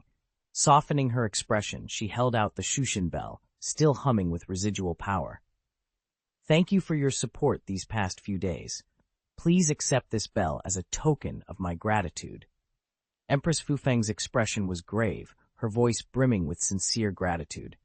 If it weren't for Ye Cheng's timely intervention, she said quietly, I might have escaped by the skin of my teeth, but I would never have recovered so swiftly. The world would have passed me by again. She paused, recalling the moments when death hovered at her door. Yet now, not only have I restored my perfect imperial form, I also seized enlightenment at the brink between life and death. My Tao heart has reached newfound clarity, and I have shattered the bottleneck in my cultivation. Half a foot beyond the Emperor's threshold, my strength rivals, if not surpasses, those who have held the imperial throne for centuries. I am confident I could stand against any true emperor and emerge victorious. She bowed her head. All of this is thanks to you, Ye Cheng. A mere Shushan bell could never repay such a debt. With that, she produced a polished bell, etched with divine runes, the legendary Zongshushan bell, and pressed it into his hands. Ye Cheng stared at the heavy bronze instrument, surprised by the Empress's earnestness. He hesitated only a heartbeat. Then, lifting his gaze to meet hers, he accepted the gift. You offer this out of genuine friendship, he said softly. I gladly accept. The Void God Bell is a perfected Emperor-tier weapon. It may not boast overwhelming killing power once fully unleashed, but channeling just 60 to 70% of its divine energy is enough to bury even 7 Saint Emperors in an unbreakable quagmire. The temptation is undeniable to Ye Cheng. If he can't keep the bell for himself, he could still shore up his clan's foundations with it. And if the clan finds no use for it either, the bell would make excellent sacrificial material for his Yunsheng furnace. His mind raced. The Yunsheng furnace is a sacred treasure, a top-level divine instrument capable of continual refinement and evolution. Although the Void God Bell, as a perfected emperor weapon, might not single-handedly elevate the legendary Shengyun divine record, it could certainly boost the grade of the Yunsheng sanctuary. That improvement would accelerate cultivation and shave precious time off his path to Tao sovereign. With that calculation made, Ye Cheng accepted the Yunsheng furnace. Empress Fufeng's lips curved into a pleased smile. She stepped forward, intent on further conversation, until a flicker of resentment glared out at her from the shadows behind. Elder Qixiao leaned forward, his gaze flicking briefly to Ye Cheng, who stood unusually close to the palace master, before he cleared his throat and fixed his attention on Empress Fufeng. Your Majesty, he began, voice measured, you've been missing for months under circumstances none of us understand. Wouldn't you care to explain how you vanished and just as suddenly reappeared? And while we're at it, he added, lifting an eyebrow, whatever happened to the imperial weapon I entrusted to you? Empress Fufeng's smile faltered into an awkward chuckle. She glanced at Ye Cheng for support, but found none. The young man's dark eyes were wide with curiosity. Clearing her throat, she forced herself into a light laugh. Oh, that, she began, running a delicate hand through her sleeves. It really is a long story, one tangled in palace intrigue and betrayal. Behind her polite deflection, Ye Cheng felt a spark of recognition. When they'd first met, she'd claimed to be the newly appointed master of the ZY Imperial Palace, sworn to secrecy because traitors lurked even within her own ranks. Now, witnessing Elder Qiao's probing questions, the young man understood all too well why she'd been so careful. The endless power struggles at ZY Palace were even more ruthless than those on Nalan Peak. Empress Fufeng took a deep breath and squared her shoulders. Very well, she said, meeting Qixiao's steady gaze. If you insist on the truth, then listen closely. Every word I speak carries weight and danger for all of us. But now it seems nothing is as I assumed. After what felt like an eternity, Empress Fufeng, cornered by her own officers and with no chance to escape, finally surrendered and laid out her story in full. In a previous cycle of this world, she had stumbled upon a hidden realm known as the Heavenly Saint Pond. Legend said that any ordinary spiritual tool cast into its waters would emerge as a holy weapon of unparalleled power. But the pond was warded by celestial edicts. Only those whose innate talent was sanctioned by heaven and earth could cross its threshold. Even Empress Fu Feng herself, a being reborn with the essence of a true immortal, had never met that mark. Yet stubbornness was one of her greatest strengths. Unwilling to accept her fate, she marshaled her personal imperial guards and summoned every battalion under her command. She arrayed them into the supreme killing formation and struck at the pond's barrier with all her might. Tragically, her bold assault met with utter failure, an outcome more devastating than she could have ever foreseen.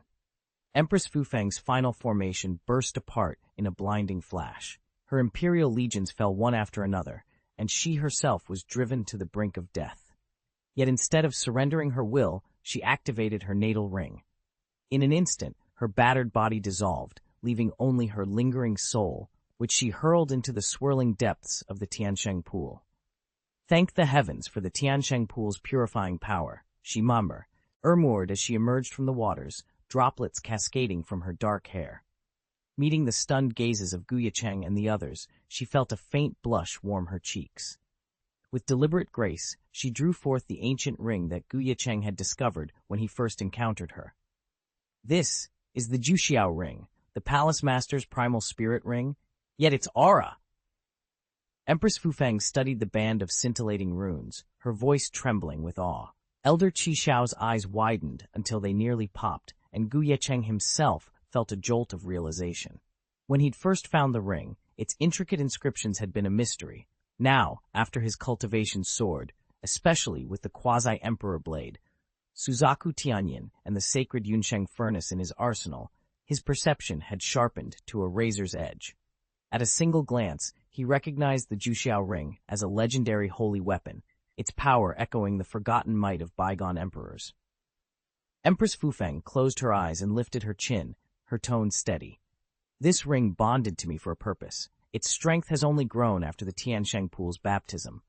With it, I can restore my body, or shape a destiny none of you could have imagined. A hush fell over the assembled cultivators. The ring's radiant aura pulsed softly, promising power beyond reckoning, and they all understood that whatever came next would change the balance of their world forever. In other words, could the holy pool really temper a sacred weapon? Ye Cheng drew in a slow, steady breath, his eyes alight with divine radiance. Chapter 279, Burning Heaven Valley lies at the heart of the flame region on the southern mysterious continent. 36 fire attribute spirit veins crisscross its depths, turning the very air into molten scorch. To inhale a single breath within its gaping maw is to taste magma and risk having one's internal organs singed. Even cultivators of the Imperial Dao realm find it almost impossible to remain here for long. Today, however, at the valley's jagged threshold, an unexpected convoy has assembled. At its head stands Ye Cheng, clad in flowing white robes that ripple like a harbinger of frost amid the blistering heat. Beside him walks a woman draped in an elaborately embroidered palace skirt. Her posture is poised, her beauty lofty and almost otherworldly. Behind them move 20 to 30 attendants, young and old, each bearing an air of cultivated elegance. Their arrival sends a jolt through the small gathering of cultivators already poised at the valley's edge. Word of Burning Heaven's hidden dangers is common knowledge, but so too is its reputation for producing spirit irons of astonishing quality, metals that rival, even surpass, those found in imperial or noble forges. Whispers spread like wildfire. What purpose could bring such a distinguished party to this blazing death trap? Eyes lock on Ye Cheng and his retinue, curiosity and caution warring on every face. The forbidden gate stands wide open, if only for a fleeting moment, and everyone here senses that something extraordinary is about to unfold. Deep in the heart of Burning Heaven Valley, rare, top-tier imperial ores, worthy of forging perfect imperial weapons, still occasionally reveal themselves. That promise of treasure draws daring monks from the Yanyu sect, who slip in singly or in pairs to harvest whatever they can. But an entire expedition storming the valley at once? That's almost unheard of. The reason is simple. The valley's spiritual veins are already saturated. A few monks can probe without consequence, but a mass of cultivators entering together risks awakening those veins. Once stirred, the valley's spiritual energy would surge, grow turbulent, and the danger would rise by leaps and bounds. "These are outsiders," murmured Elder Rong, his brow furrowed. "They have no idea how deep the valley's power runs. They're asking for trouble." "Is there anyone who can warn them?" another elder asked, shaking his head. "Once Burning Heaven Valley's wrath is provoked, we won't be able to return for years." Rong snorted. "And even if we could send someone, how could we contend with such a force? Look at their numbers. They're not here on a treasure hunt. They've come prepared. What if we can't persuade them? What if they think we're looking down on them?" A few Yanyu domain cultivators exchanged worried glances. Every few years, some impetuous group like this showed up, and if they made a fool of themselves, the fallout would land squarely on the domain's shoulders. Before they could fret any longer, a sharp rush of air cut through the murmurs. In the distance, several streaks of light descended, each heralding a magnificent chariot drawn by celestial beasts. As they drew closer, a domineering emperor-level aura rolled out from the carriages like a storm front. Instantly, the Yanyu cultivators went silent, their previous apprehension frozen into awe, every gaze fixed on the approaching chariots. Are those Emperor-class experts?" someone whispered, voice trembling. Even the seasoned disciples of the Flame Domain stood agape. The Flame Domain, backed by the legendary Flame God Temple and its cadre of emperors, was no minor power on the divine continent. Yet the aura emanating from these new arrivals eclipsed that of the temple's own masters. The energy quivered with a ferocity and refinement they had never witnessed in any of their elders. Shock rippled through the crowd. Whatever fate awaited Ye Cheng and his companions, it was clear these strangers carried power beyond imagining. The assembled cultivators of the Flame Domain stood in stunned silence. Before they could recover from their astonishment, the two newcomers, a young man and woman, glided down and landed gracefully at the head of the gathering crowd. To everyone's disbelief, the very figures they had just watched snub them now dipped into deep bows, their postures overflowing with deference. The monks of the Flame Domain gaped, certain their eyes must be deceiving them. "What in heaven's name is happening?" someone murmured. Before any answer could form, another brilliant streak of light cut across the sky. A bevy of phoenixes swooped low, their shrill cries announcing the arrival of a majestic, gem-encrusted carriage.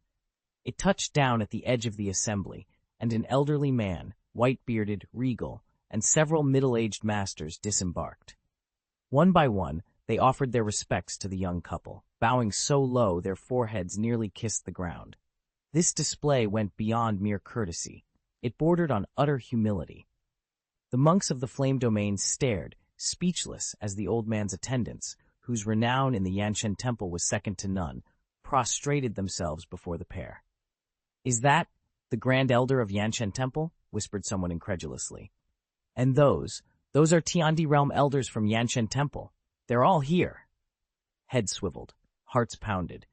The venerable overlords from Xianxia Temple, the very paragons of authority and power, were bowing before two young cultivators. The collective mind reeled, struggling to reconcile decades of rigid hierarchy with this astonishing reversal of rank. None could deny it. Today, two youths had upended everything the Flame Domain thought it knew. All at once, the Yanyu monks froze, their gazes locked on the young couple. Who were these two? Even the venerable Grand Master of Xianxia Temple felt a ripple of unease. Since the climactic battle beneath the Nine-Li Mountains, the once arrogant Shushan Tower had fallen silent. Word of Empress Fufeng and Ye Cheng's triumph had spread like wildfire across Shenzhou, and with powerful new allies behind them, the ancient Ye family, the Yuan clan, the Red Flame God cult, and the Kanghai God Palace, no one dared challenge their authority. A senior monk stepped forward and inclined his head. "Palace Master, there's no need for ceremony. We seek only a hidden refuge deep within Burning Sky Valley." He glanced respectfully at the old Grand Master. "Fortunately, Your Excellency is here. Rumor holds that a handful of cultivators still hide within the valley. If you could persuade them to depart, we might avoid bloodshed and unnecessary suffering." Ye Cheng's gaze settled on Burning Sky Valley, a spark of anticipation in his eyes. Ever since the battle at Julie Mountains, rumors had swirled that Empress Fufeng had uncovered a long-lost treasure realm, one capable of tempering holy weapons, a marvel unseen in 1,000,000 years. Naturally, he refused to let the opportunity slip by. He wasn't alone in that ambition. Monks from the Yuan and Ye clans, representatives of Konghai Palace, and envoys from the Qian sect all clamored for a share of the secret. They offered the Ziwei Imperial Palace generous terms, either a single high-grade imperial weapon or 2 of lesser rank, in exchange for the realm's coordinates.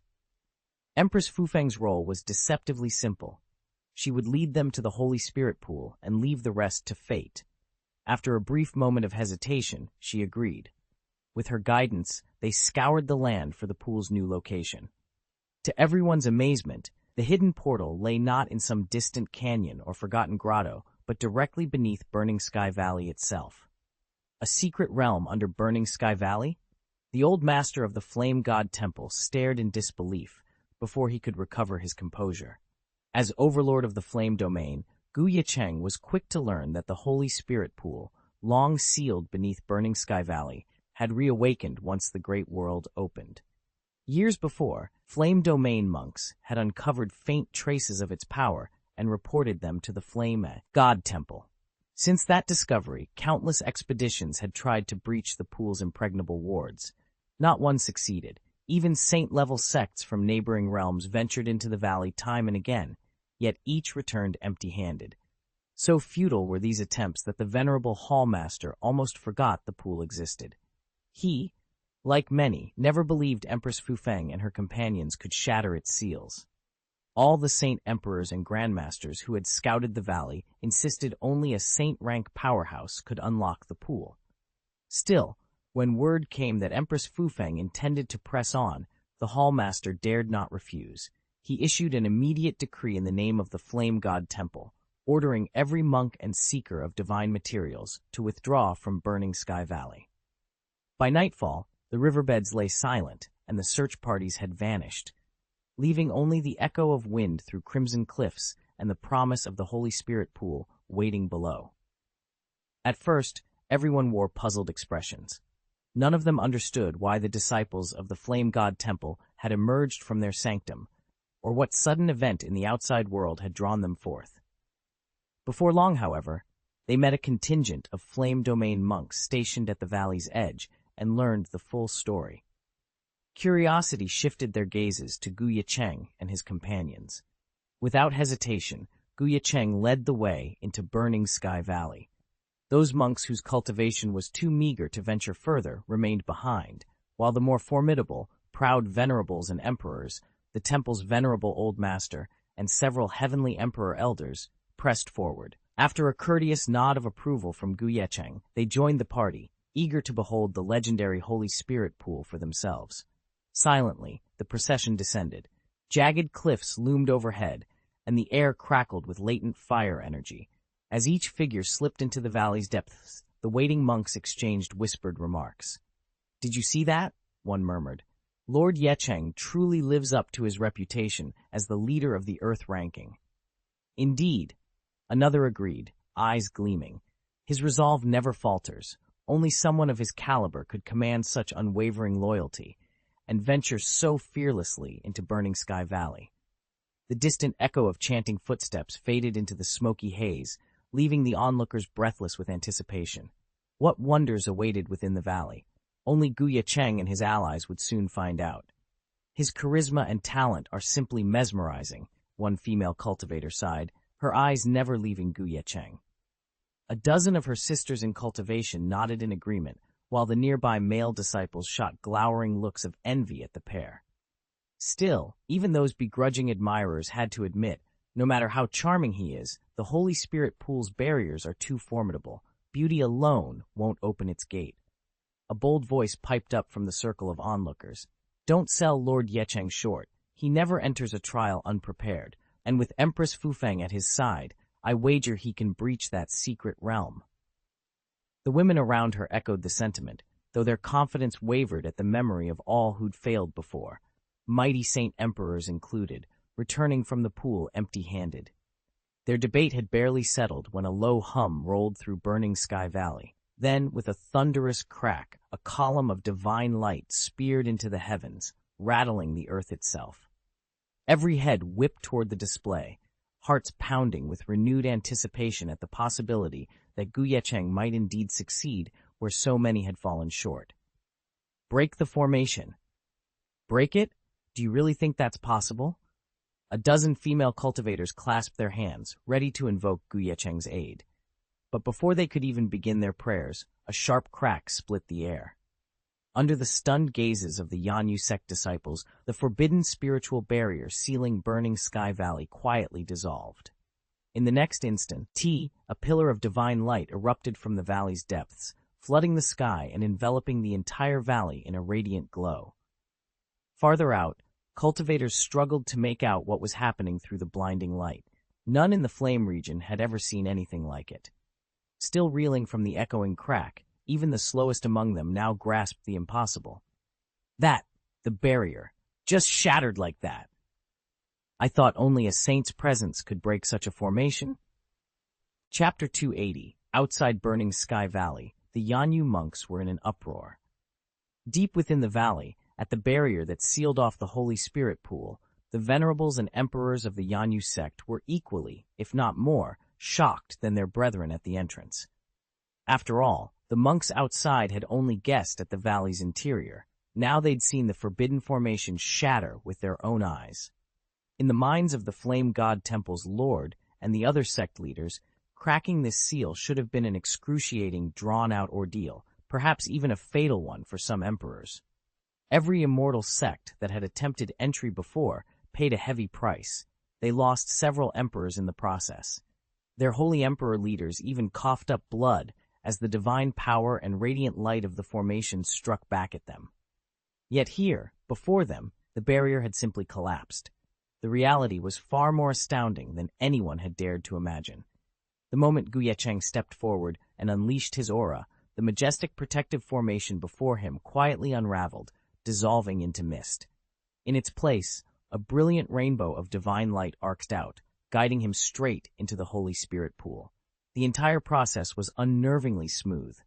Yanyu's elite cultivators fell silent in shock, and even the holy emperors of the Ye and Yuan clans, who had come to oversee the trial, stood frozen, eyes wide. The Fufeng Empress was hardest hit of all. Had her own power been greater, she might have drawn her sword on the spot, determined to force the forbidden formation into submission, or die trying. She knew the array was meant to test each entrant's true ability, adapting its challenge accordingly. Yet the deference shown to Ye Cheng went far beyond mere talent recognition. After all, he is an enlightened soul. Even in this new life, rebuilding his cultivation from the ground up, shouldn't he be judged by exactly the same standards as every other awakened prodigy?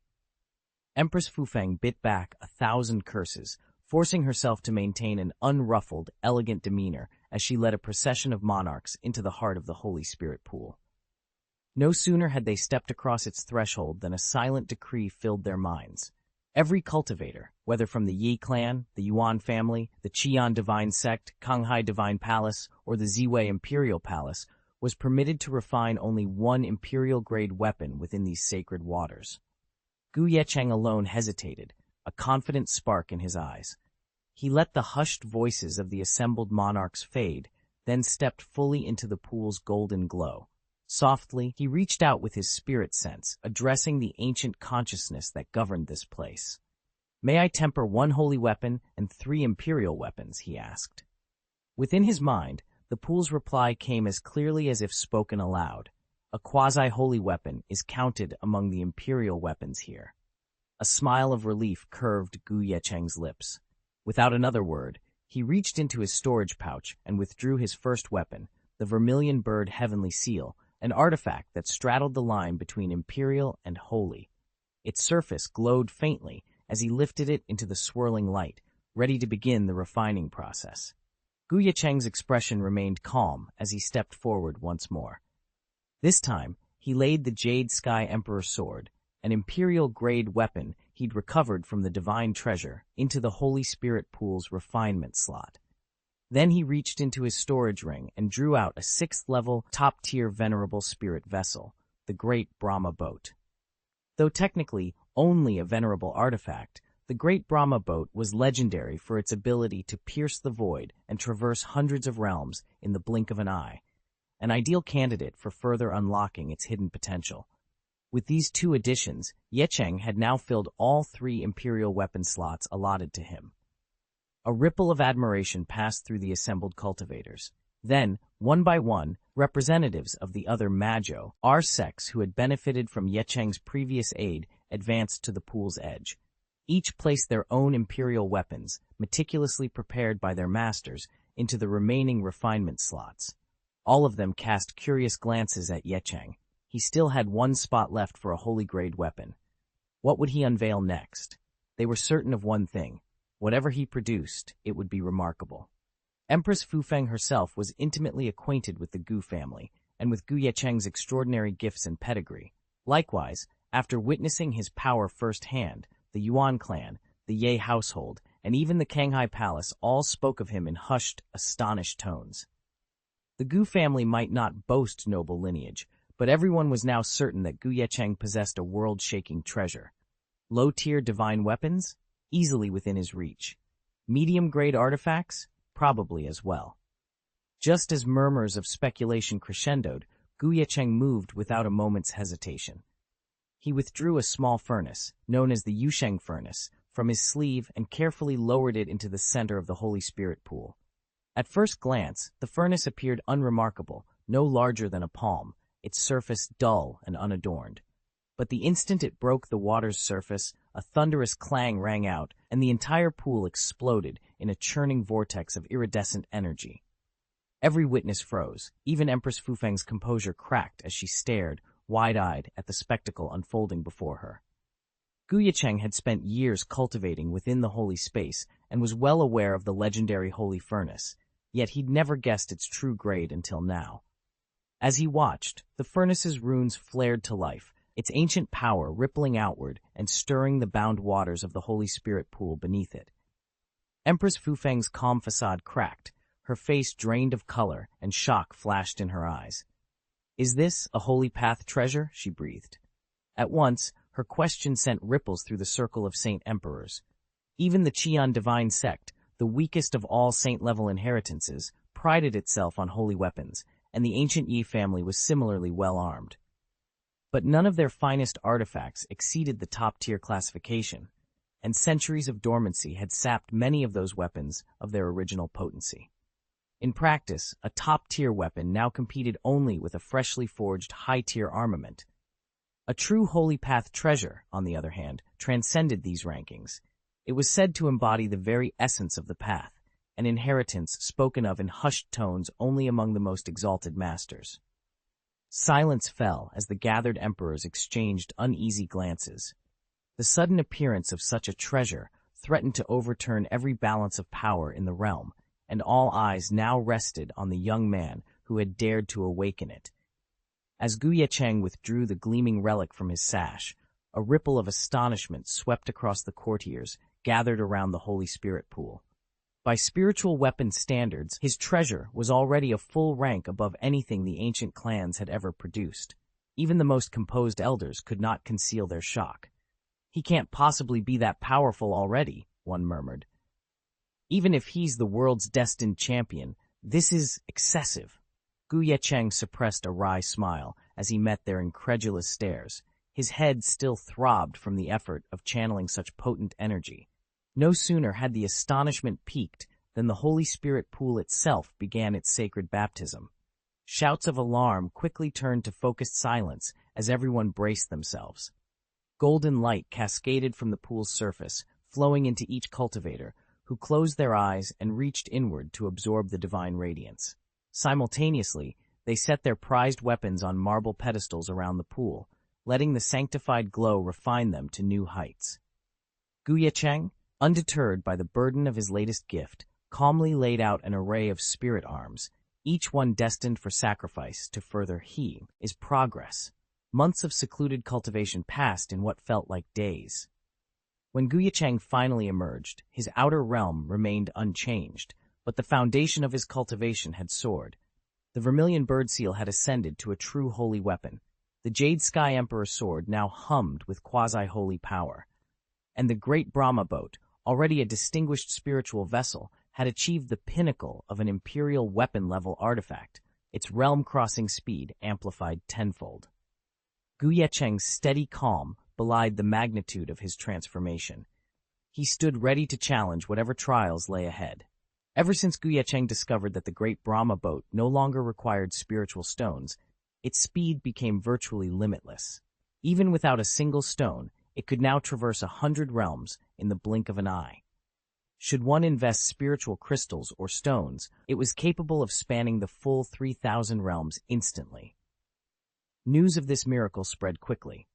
As a token of gratitude for Ye Cheng's guidance of their vessels into the Holy Spirit Pool, the major immortal sects, including the venerable Ye family and the Yuan family, sent lavish gifts.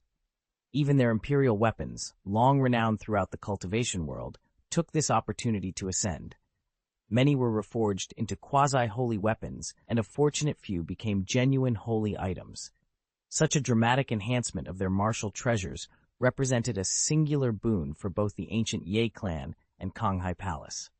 With these offerings secured, Ye Cheng slipped once more into seclusion.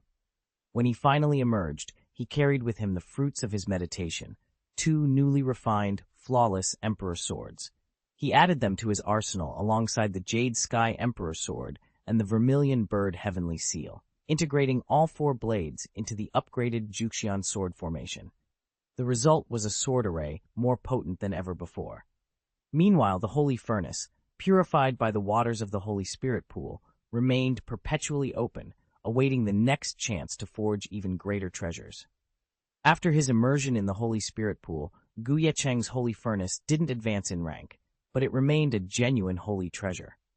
More importantly, the pool's abundant spiritual essence had strengthened his holy space, raising its maximum cultivation acceleration from 99 times to 300. For the next few years, he wouldn't need any spirit stones or crystals to open it.